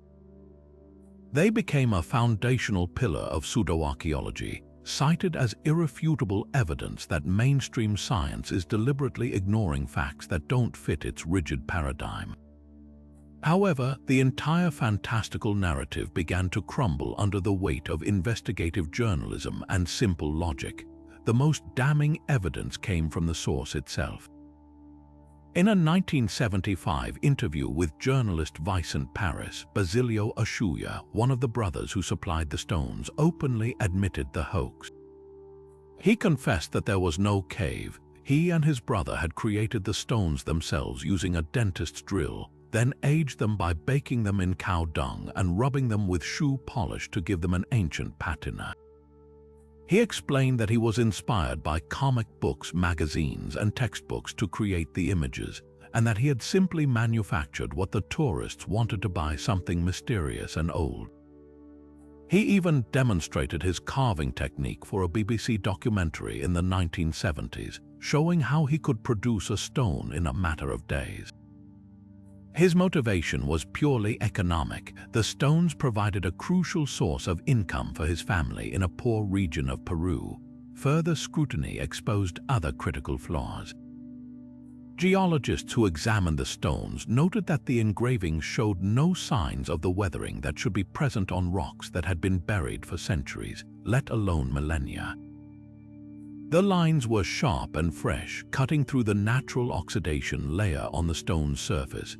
Perhaps the most definitive scientific blow came from the surrounding context or complete lack thereof. Despite there being thousands of stones, not a single one has ever been discovered in a documented, controlled archaeological dig. They have no provenance, no stratigraphic context that can tie them to a specific time period. They simply appear, passed from the hands of the creators to the hands of collectors, with no verifiable history in between. Dr. Cabrera, despite the confession, remained a true believer until his death, arguing that the brothers had lied to avoid prosecution for selling archaeological artifacts, which is illegal in Peru. He insisted that the sheer volume and complexity of the stones made a modern hoax implausible, yet the evidence overwhelmingly supports the hoax theory. The Ica Stones stand today as a powerful case study in the psychology of belief and the creation of modern myths. They show how a compelling narrative, combined with a desire for a more mysterious past, can override clear evidence and logical scrutiny. They are not prehistoric artifacts, but rather artifacts of a different kind, relics of human creativity, economic necessity, and our enduring, powerful desire to find proof that the world is far more wondrous and unknown than it appears. They serve as a cautionary tale, reminding us that sometimes the most extraordinary stories are not buried secrets waiting to be found, but are carefully crafted right before our eyes. Tucked away on the barren slopes of Mount Bagong in China's remote Qinghai province, a discovery so strange it seems lifted from the pages of a science fiction novel silently rusts under the high-altitude sun. Here, near the shores of a briny saltwater lake, 3 triangular openings lead deep into the mountain, but it is not the caves themselves that are the mystery, it is what lines them. Protruding from the cavern walls and ceilings and snaking deep into the earth beneath the lake is a sprawling network of metal pipes of varying diameters, some as narrow as a toothpick and others wider than a tree trunk. Their rusted, iron-rich forms are fused seamlessly into the hard rock, suggesting an immense age. According to local legend, this was once a sophisticated complex built by extraterrestrial visitors. For those who first documented them, these were the Bagong pipes, and they represented evidence of an advanced technology that existed in a time when, according to our history, none should have been possible. The site's inaccessibility adds a thick layer of intrigue. This is a desolate, uninhabited region, a windswept plateau where the air is thin, and no ancient human settlements have ever been found. The question of who built such an intricate system here and why is the central puzzle. The pipes are not random, they appear to be part of a deliberate, interconnected network. Some run horizontally into the mountain, while others plunge vertically into the ground, creating an intricate layout that suggests a purpose far beyond simple decoration. The most compelling feature is a large, rust-colored pipe that emerges from a cave and runs directly into the nearby Tossan Lake. Even more strangely, similar pipes have been found beneath the lake's surface and on its opposite shore, implying a system that once moved something, water, air, or perhaps something else entirely, from the mountain into the water and beyond. This bizarre context has, unsurprisingly, fueled extraordinary theories. The most popular idea is that the complex was an ancient power plant of some kind. Proponents of this view suggest the pipes could have been part of a cooling or ventilation system for a vast subterranean facility, perhaps one that harnessed geothermal energy or even a more exotic power source. The connection to the saltwater lake is key to this hypothesis, as water is a fundamental component for both cooling and generating steam. Another, slightly more grounded theory posits it was an elaborate plumbing system for a lost civilization, perhaps channeling hot springs for a spa or moving water for an unknown industrial process. The sheer scale and apparent age of the pipes have even led some to resurrect the ancient astronaut hypothesis, suggesting the site is the remains of a refueling station or landing pad built by extraterrestrials, later mythologized by any humans who might have stumbled upon the abandoned technology. When samples of the pipes were finally taken to a laboratory for analysis, the results added a new layer of mystery. Spectroscopy revealed that the pipes were primarily composed of iron oxide, but they also contained an unusual 8% of other, unidentifiable materials. This odd composition was cited as evidence that the pipes were not of natural origin, as their makeup did not perfectly match any known local ore. Furthermore, some of the pipes were found to be highly radioactive, a detail that, for believers, pointed toward some form of advanced energy technology that had met with a catastrophic failure, leaving behind this toxic legacy. However, the scientific community offers a far less sensational, yet no less fascinating explanation. Geologists argue that the Bagong pipes are a spectacular example of a common natural phenomenon known as iron oxide concretions. These form when mineral-rich water flows through porous sandstone or other sedimentary rock. As the water moves, it deposits iron minerals like hematite and goethite along its path, effectively creating a cast of the water channel. Over millions of years, the surrounding sandstone, which is softer, erodes away, leaving behind the much harder, iron-rich tubes that now resemble pipes. This process can create incredibly pipe-like structures with hollow centers, branching patterns, and varying diameters that are entirely the product of natural geochemistry. The high iron content and the presence of other trace elements in the lab analysis align perfectly with this explanation. The specific mechanism at Mount Bagong could be linked to ancient tree roots. Millions of years ago, the area might have been a lush forest. When trees died and decayed, their root systems could have created hollow tubes in the soil. Later, mineral-rich water flowing through these hollows would have deposited iron, eventually creating a perfect metallic cast of the long-vanished root system. This root cast theory elegantly explains the branching, organic appearance of many of the pipes and their integration into the surrounding rock. The radioactivity is also not necessarily anomalous. Certain rock formations naturally contain higher levels of radioactive elements like radon, which could have been concentrated within the iron concretions over time. The Bagong pipes, therefore, exist at the crossroads of two compelling narratives. One is a story of lost advanced civilizations and cosmic visitors, a tale that speaks to our desire for a more mysterious and exciting past.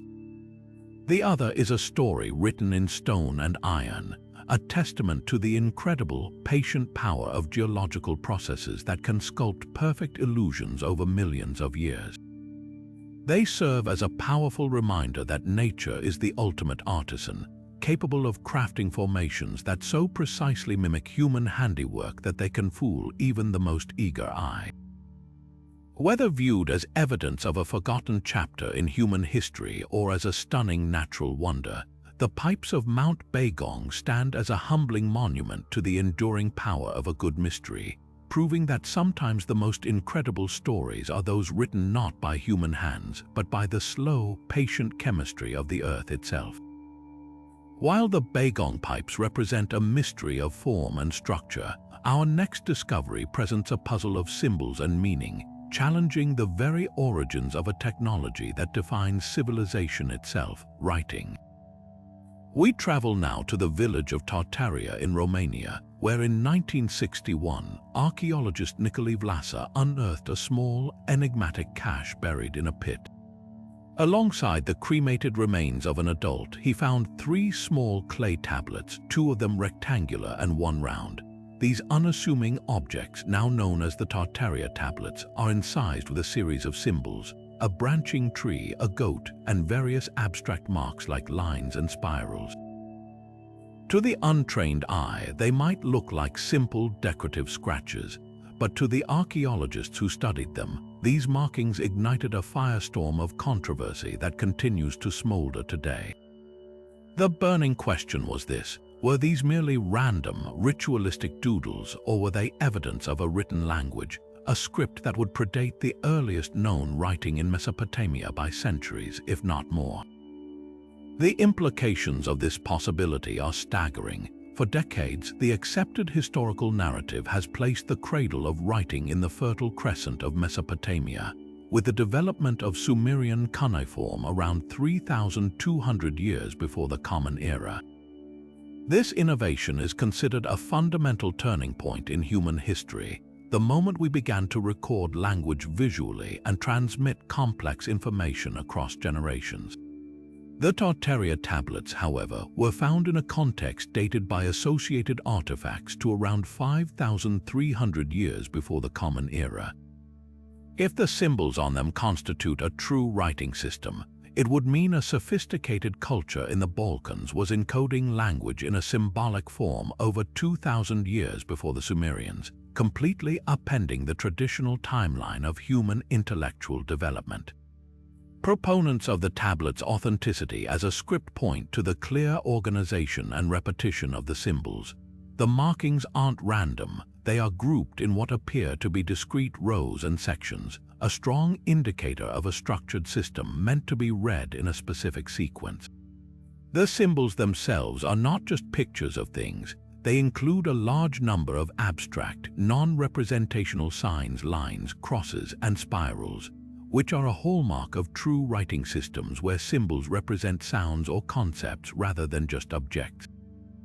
This combination of pictographic and abstract elements closely mirrors the early stages of other known ancient scripts.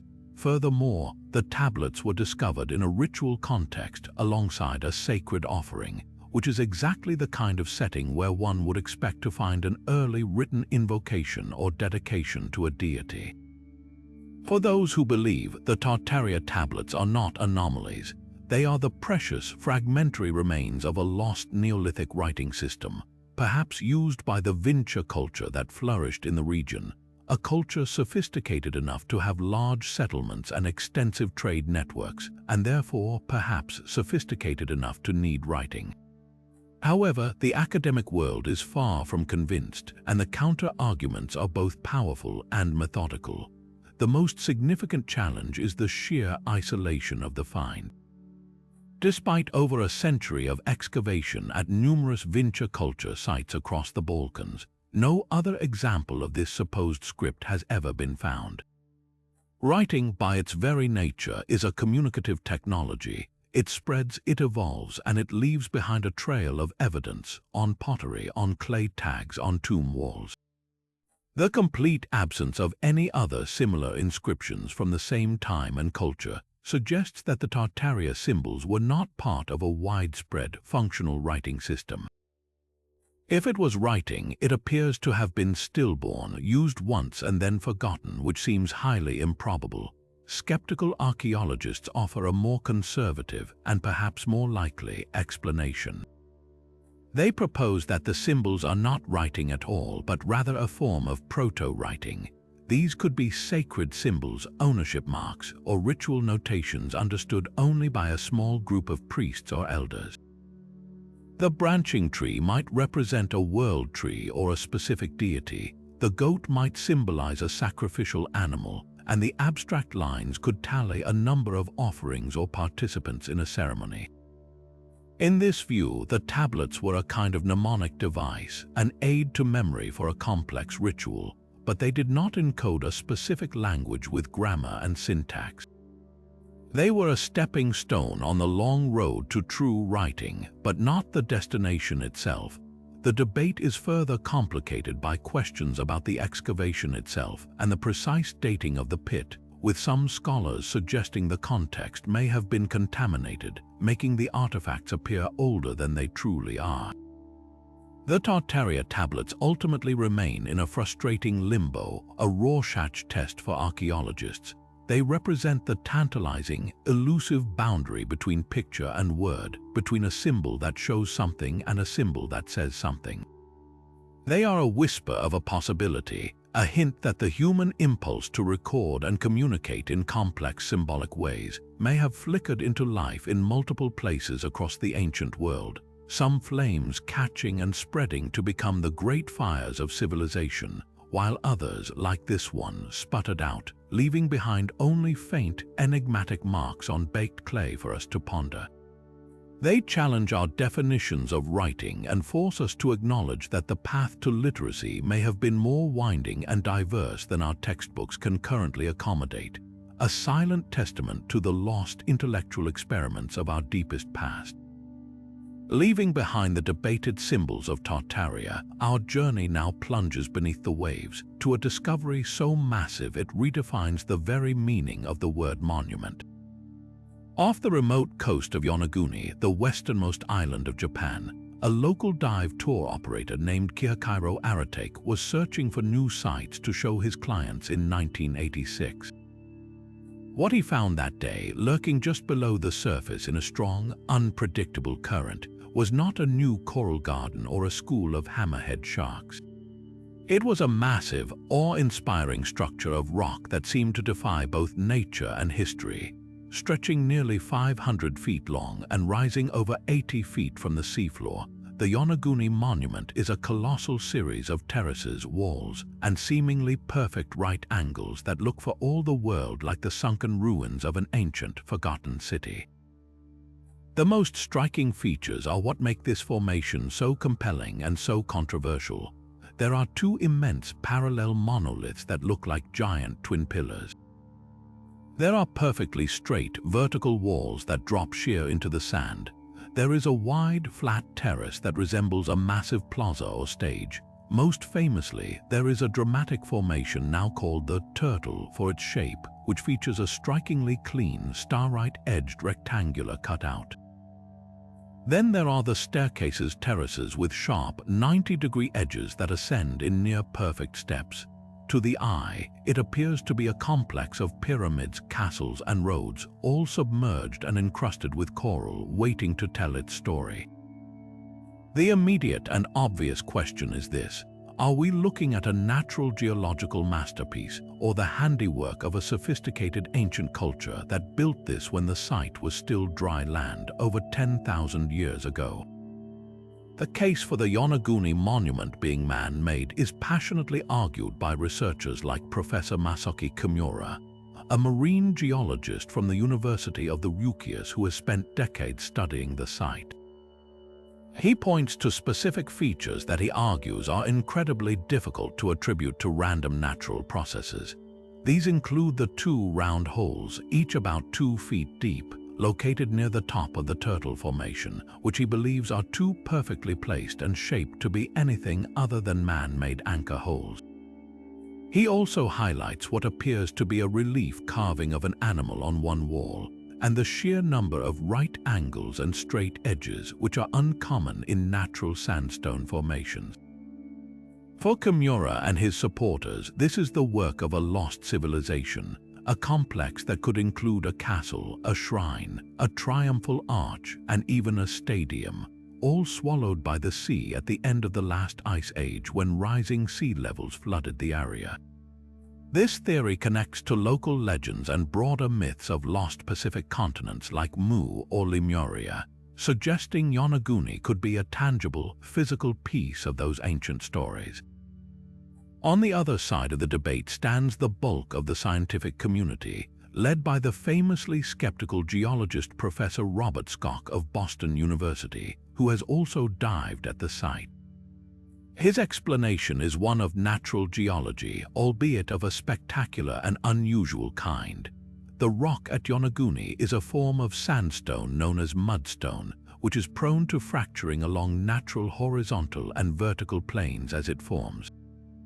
The strong currents in the area constantly erode and undercut these softer layers of rock, causing huge blocks to shear off along these straight, pre-existing lines of weakness.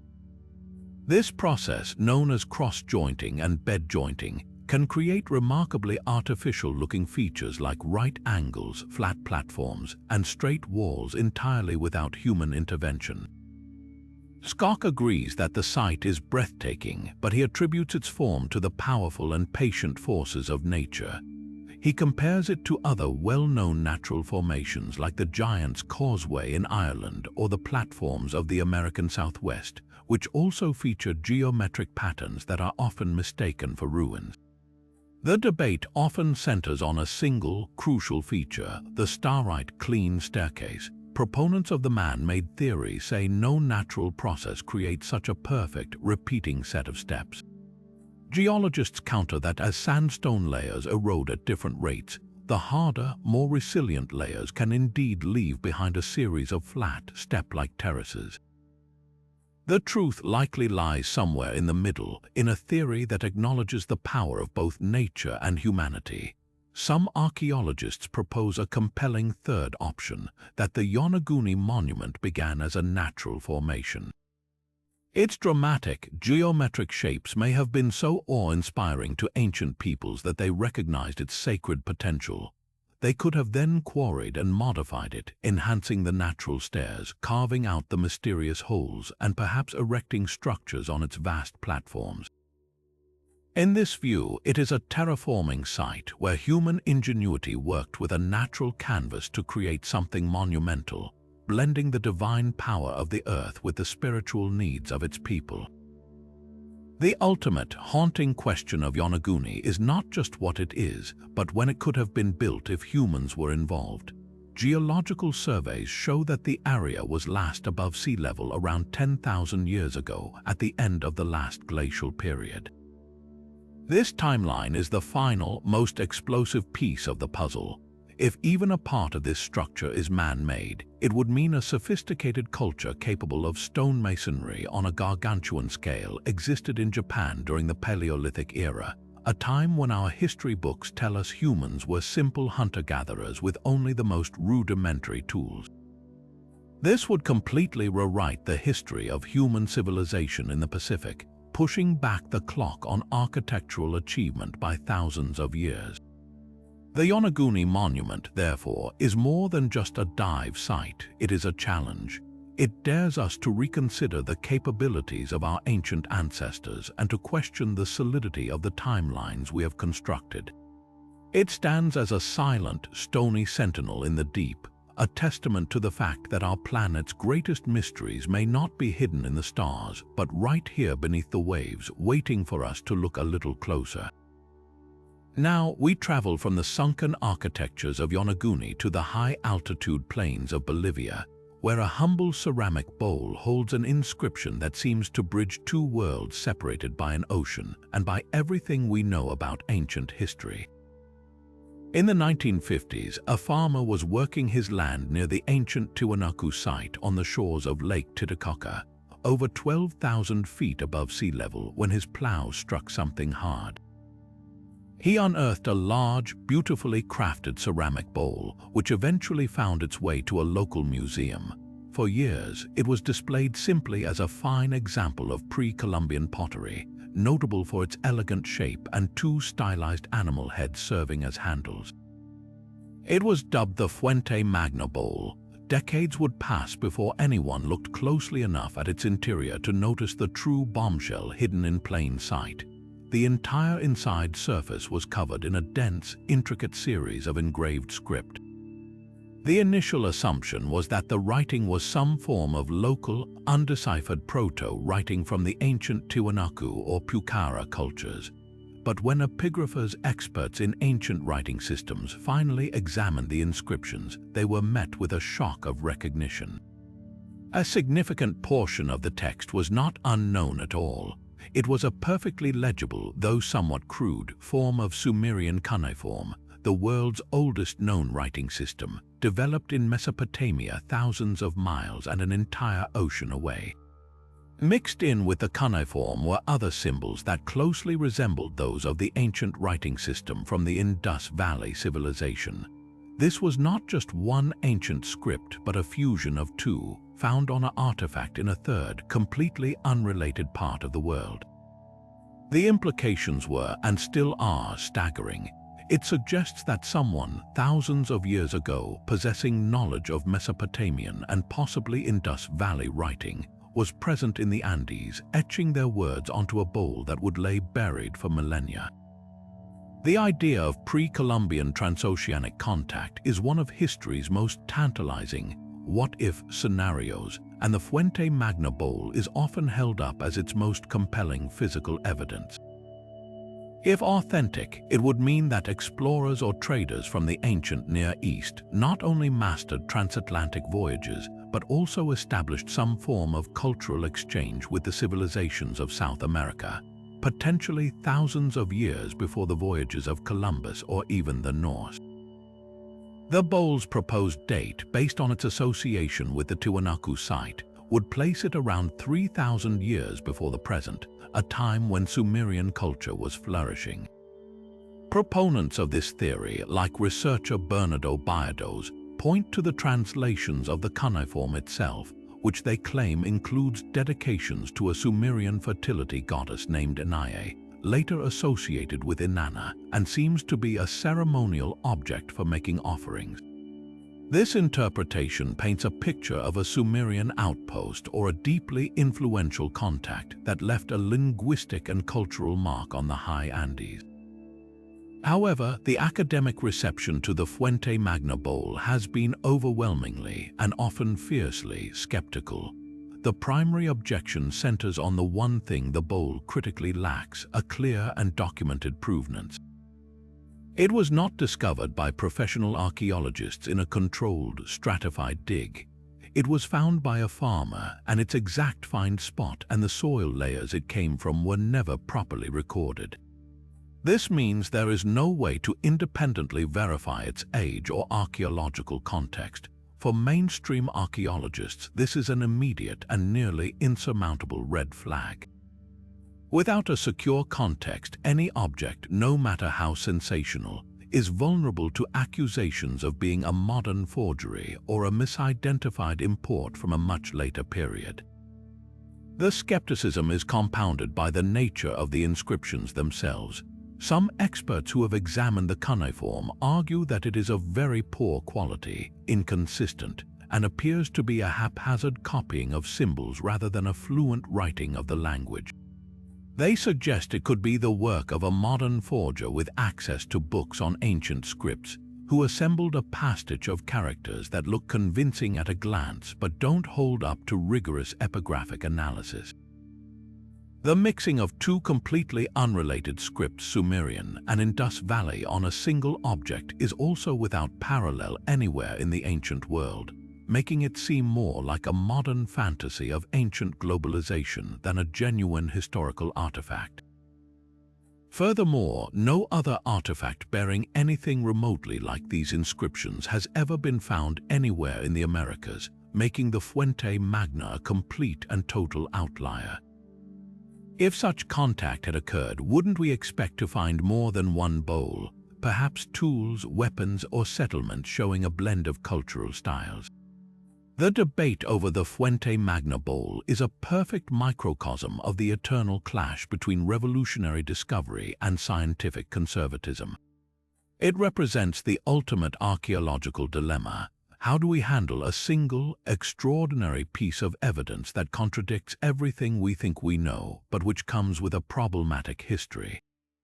Do we dismiss it outright because it doesn't fit our established models, or do we allow it to force us to reconsider those models entirely?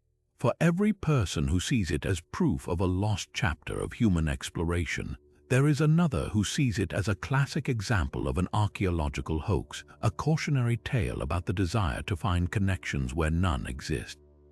The bowl sits today in a museum in La Paz, a silent, enigmatic vessel. It carries either a message from ancient sailors who achieved the impossible, or it carries the clever deception of a modern hand. Its true story remains sealed within its clay, a mystery as deep and impenetrable as the waters of Lake Titicaca itself.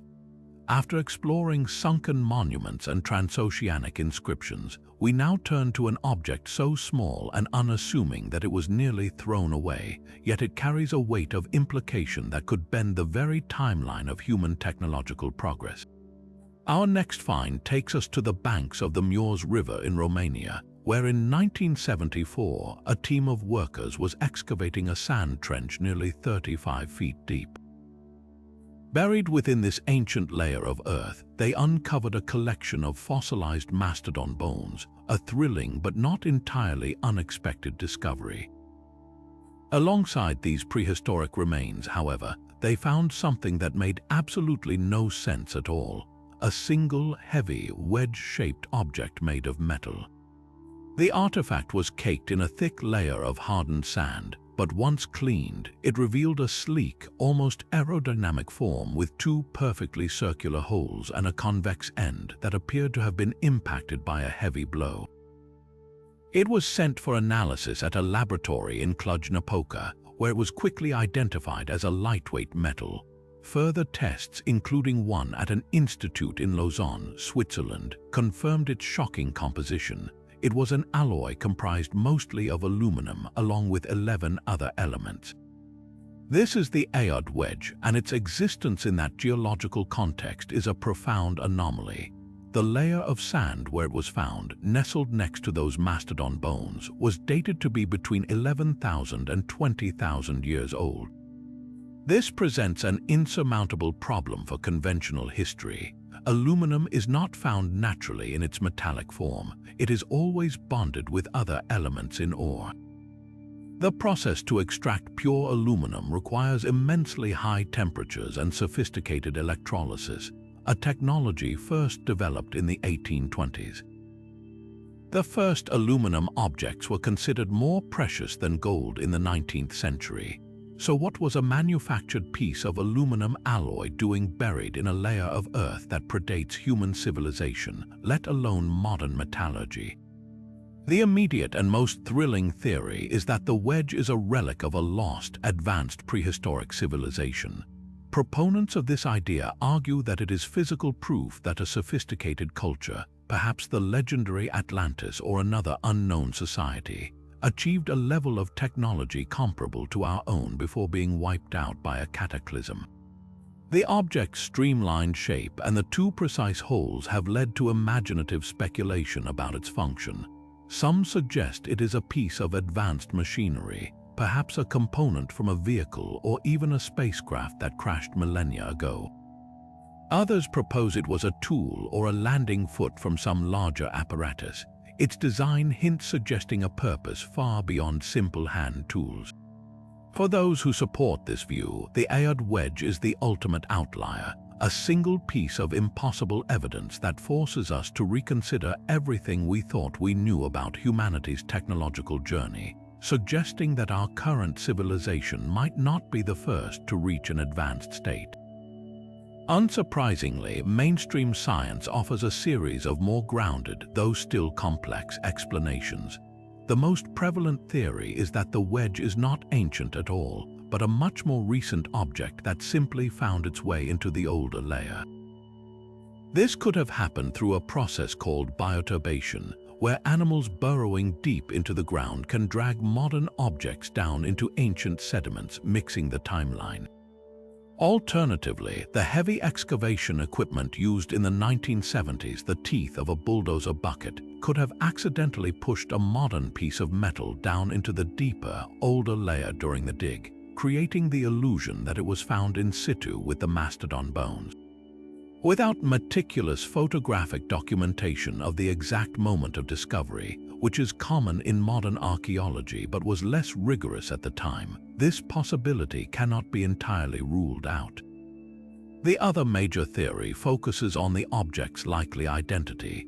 To many industrial historians, the wedge doesn't look like a mysterious ancient artifact. It looks like a completely recognizable modern machine part. Its shape and the two mounting holes are a near-perfect match for the tooth or bucket adapter from a large piece of excavating equipment, like a steam shovel or a dragline excavator used in mining or quarrying. These machines were in widespread use in the early 20th century, and their teeth are designed to be replaceable as they wear down. It is entirely plausible that a tooth from a 1920s or 30s era excavator working in the area broke off and was lost, eventually becoming buried in the sand. Over the decades, the aluminum alloy would have developed a hard, aged coating that could be mistaken for extreme antiquity. This explanation accounts for the alloy's composition, its design, and its presence in the Earth without requiring a rewrite of human history. The Ayod wedge is a classic example of an out-of-place artifact or OOP art. Its power lies in its ambiguity and the compelling clash of narratives it inspires. It represents the human struggle between our desire for a mysterious, lost history and the scientific principle of Occam's razor, which favors the simplest explanation. Is it a fragment of a forgotten world, a tantalizing glimpse of a cycle of civilization we know nothing about? Or is it simply a discarded piece of industrial machinery, a piece of 20th century litter that fooled us into seeing a past that never was? Without the ability to go back and witness its excavation with modern standards, the Ayod wedge remains eternally suspended between these two stories, a heavy little enigma of metal that continues to challenge our assumptions about progress and time.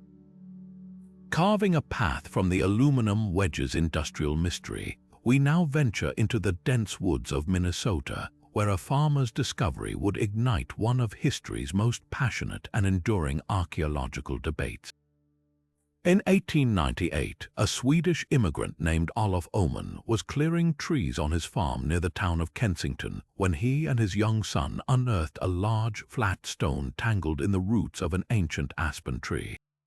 The tree itself was estimated to be at least several decades old, suggesting the stone had been there for a long time. What made this find extraordinary was not the stone itself, but the intricate carvings that covered its face, an inscription in a strange, angular script that Oman, though of Scandinavian descent, could not read. This was the Kensington Runestone, and the message it carried would challenge the very narrative of American exploration. The inscription, once translated by a local scholar, was nothing short of explosive. Written in runes, the ancient alphabet of the Norse, it told a harrowing tale of Scandinavian explorers deep in the interior of North America. It spoke of a party of 8 Goths or Swedes and 22 Norwegians on a journey of exploration from Vinland. Most startlingly, it provided a specific date, 1362. The text described a tragic end for half of the group, noting that 10 men were red with blood and dead. The inscription ended with a plea to God to save them from evil. If authentic, this slab of grey-wacky sandstone was a direct first-hand account of a Norse expedition into the heart of the continent. A full 130 years before Columbus set sail, and over a century after the Norse had abandoned their known settlement at Elance Ox Meadows in Newfoundland. The implications were staggering. It suggested that Norse explorers traveled far beyond their coastal outposts, venturing deep into the continent along rivers and lakes, and that they did so at a much later date than previously believed. For the large community of Scandinavian immigrants in the Midwest at the time, the stone became an instant source of immense pride. It was tangible proof that their ancestors had not only reached the New World first, but had penetrated its vast interior, claiming a piece of their new homeland's history for themselves. The Kensington Runestone was celebrated as a monument to Viking courage and ingenuity, a narrative that resonated powerfully in a young America eager to connect itself to a heroic European past. However, from the moment of its discovery, the stone was met with fierce skepticism from the academic establishment. Runologists and historians from Scandinavia and the United States were quick to point out a series of profound problems. The runes used in the inscription were a bizarre mixture, pulling characters from different time periods and regions. Some runes were from the older 16-character Futhorc alphabet, while others were from the younger Futhorc, which had evolved and was in use centuries earlier. The language itself was a peculiar blend of Old Swedish and Norwegian, infused with modern English spellings and grammatical constructions that would have been completely alien to a 14th century Norse scribe. The date, written as year 1362, used a modern Arabic numeral system that the Norse did not employ. They would have written the date out in full with runes. Critics argued that the inscription was riddled with anachronisms, a clumsy pastiche created by someone with a passing but flawed knowledge of runic history. The most damning evidence against the stone's authenticity, however, centered on its discoverer, Olof Ullman. Skeptics painted a picture of a clever, if uneducated, hoaxer. Ullman was known to own books on runes and Scandinavian history, giving him the potential source material to craft the inscription.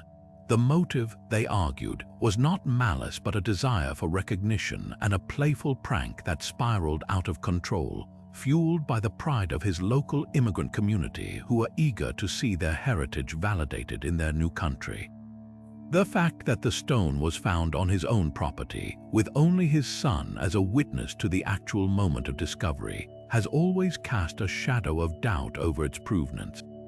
Yet the story does not end there. In the decades since its discovery, new investigations have added layers of complexity to the debate. Geologists have examined the weathering of the inscription, noting that the carved grooves show signs of extensive, centuries-old mineralization, suggesting they are far older than the 19th century.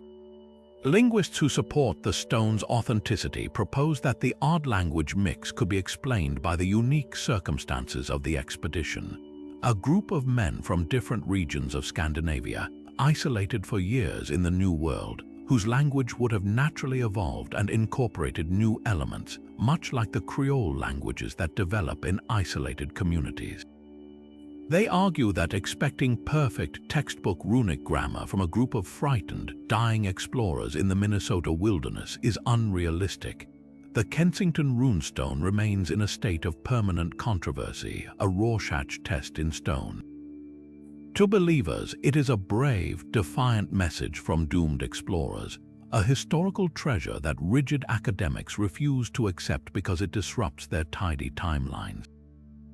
To skeptics, it is a charming, well-executed, and emotionally powerful hoax, a testament to immigrant ingenuity rather than Viking exploration. It sits today in its own museum in Alexandria, Minnesota, a symbol of our deep need to find ourselves in history, to belong to a story larger than our own. It represents the eternal conflict between hard evidence and passionate belief, between the established narrative and the thrilling possibility that our history is richer, messier, and far more mysterious than we ever dared to dream. Our journey now takes us from the icy north to the sweltering heat of Upper Egypt, to the walls of a temple dedicated to the goddess Hathor at Dendera. Here, carved in high relief on a sandstone wall in a dark and cramped crypt, is an image so bizarrely modern that it has sparked one of the most enduring debates in alternative history. The carving appears to show two large, bulbous objects, each with a snake-like filament winding through its center, connected by a cable to a box that is being supported by a jed pillar, a symbol of stability. To the modern eye, it looks unmistakably like a pair of ancient light bulbs, complete with electrical cables and sockets. This is the so-called Dendera light, and for those who believe it represents advanced technology, it is proof that the ancient Egyptians harnessed electricity to illuminate their dark tombs and temples. The technological interpretation is undeniably compelling. Proponents like the authors Erich von Däniken and Peter Krasser point to the specific elements of the carving. The bulbous shape itself is seen as a glass vessel, reminiscent of early Crookes tubes or light bulbs. The snake emerging from a lotus flower inside the bulb is interpreted as the glowing filament, the source of the electric arc light.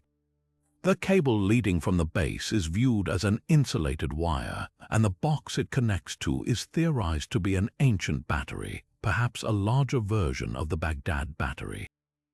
The figure of a god shown holding the bulb is seen as an operator or priest, while the jed pillar is reinterpreted as a high-voltage insulator.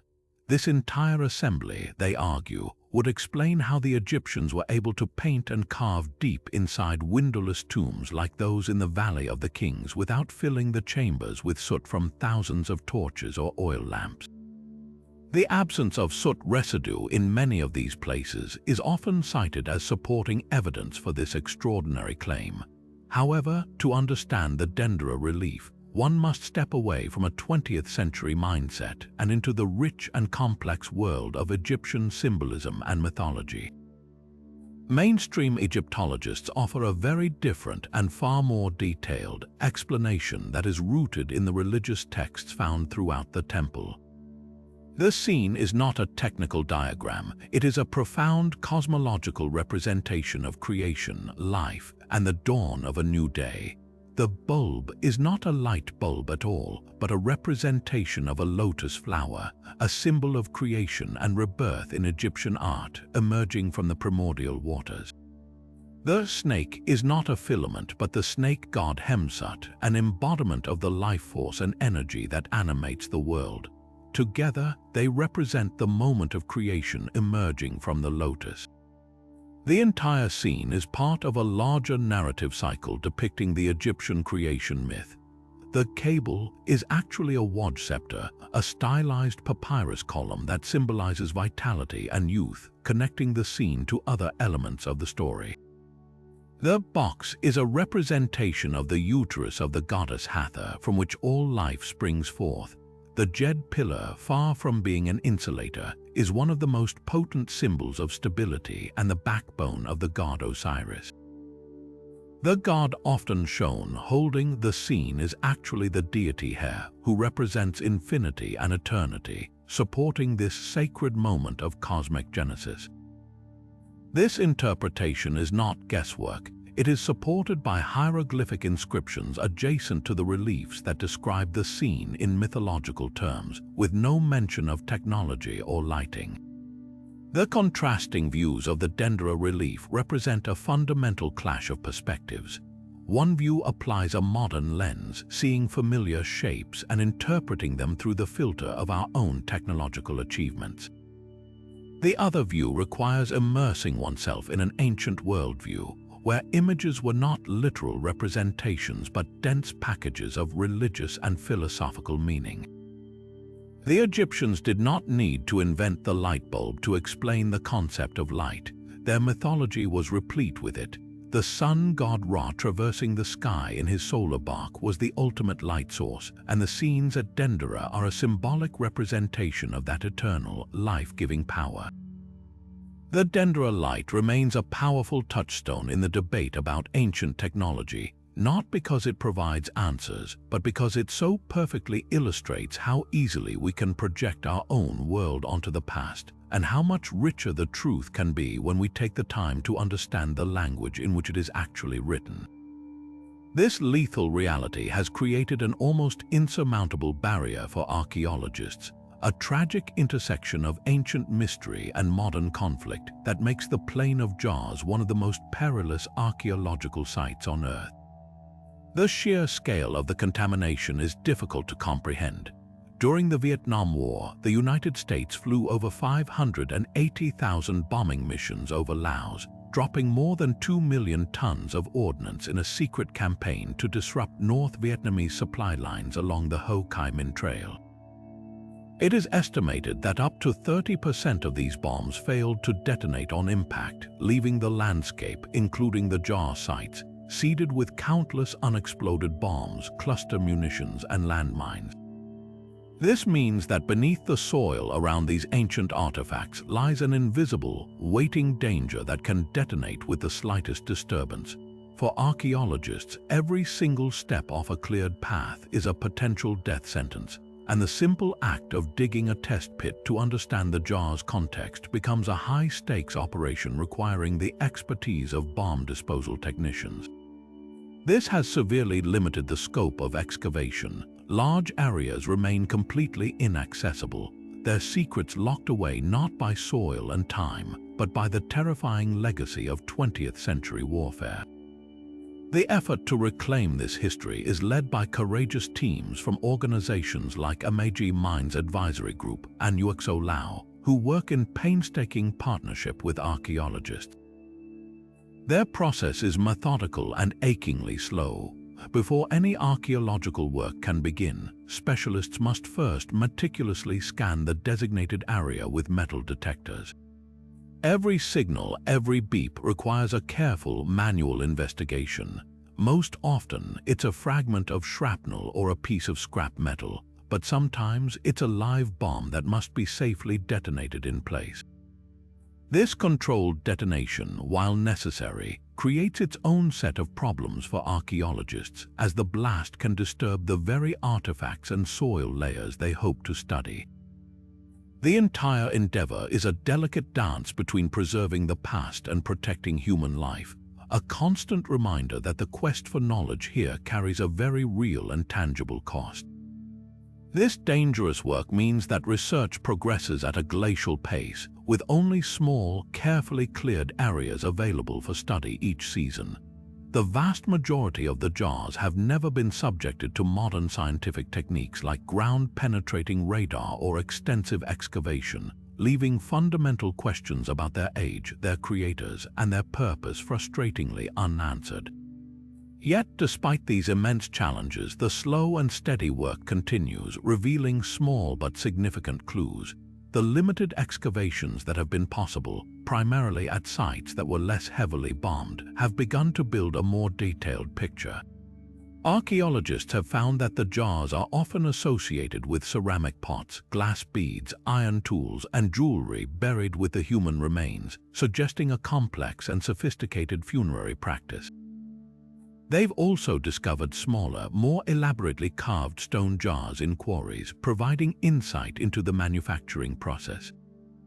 Using carbon dating on organic material found in association with the jars, researchers have been able to place their use much earlier than previously thought, between 1,200 and 1,500 years ago, potentially linking them to a complex of Iron Age cultures we are only beginning to understand.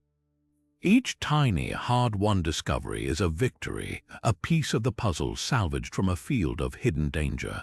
The story of the Plain of Jars is thus a dual narrative, one of an ancient, enigmatic people who went to immense effort to honor their dead, and another of a modern world grappling with the devastating aftermath of a war that nearly erased this history entirely. The jars stand as silent, stoic witnesses to both timelines, their mystery now inextricably intertwined with a message of peace and reconciliation. The ongoing clearance work does more than just enable archaeology. It saves lives and allows local communities to safely use their land again. To study these jars is to acknowledge this difficult past while working toward a safer future, a poignant effort to ensure that these immense stone sentinels can finally tell their stories without the constant threat of violence lying just beneath the surface. From the depths of the sea to the heights of the Andes, from the deserts of Peru to the jungles of Costa Rica, our journey through these 25 astonishing discoveries reveals a past far more complex and enigmatic than any textbook could contain. Each artifact, from the intricate clockwork of the Antikythera Mechanism to the colossal, impossible walls of Sacsayhuaman, serves as a stark challenge to the linear narrative of human progress. The Baghdad Battery whispers of ancient electricity, while the Saqqara Bird suggests the dream of flight took wing millennia before the Wright brothers. The Piri Reis Map and the Maine Penny hint at global explorations that history forgot, and the grooved spheres and Ayod wedge push the very boundaries of our geological and technological timelines. Even the hoaxes and legends like the Ica Stones and the Dropa spheres are powerful testaments to our deep, unyielding desire to find meaning and wonder in the shadows of time. These finds do more than just puzzle archaeologists. They force us to confront the humbling reality that vast chapters of the human story have been lost, erased by cataclysms, time, or simply the slow decay of forgotten memory. They remind us that history is not a settled record but a living, breathing mystery, constantly being rewritten with each new brushstroke that clears away the dust. This relentless curiosity, this drive to question, to explore, and to understand, is perhaps the most defining trait of our species. We are the ones who look at a lump of corroded bronze and see a computer, who examine a simple clay jar and see a battery, who study a faded linen shroud and see a divine mystery. We are compelled to solve these puzzles, to connect the dots across the centuries, because in understanding our past, we ultimately seek to understand ourselves. Now we turn the investigation over to you. Which of these 25 unusual finds captured your imagination the most? Does the precision of the Nazca lines make you wonder about ancient astronomers, or does the sheer mystery of the Voynich Manuscript draw you into its uncrackable code? Perhaps the terrifying beauty of the Plain of Jars, guarded by a modern legacy of war, resonates most deeply. Share your thoughts in the comments below. We'd love to hear which enigma you'd most want to see solved. If you enjoyed this journey to the edges of history, make sure to subscribe and hit the notification bell so you don't miss our next exploration into the world's greatest historical mysteries. The past is waiting to be uncovered, and together we'll continue to search for the answers.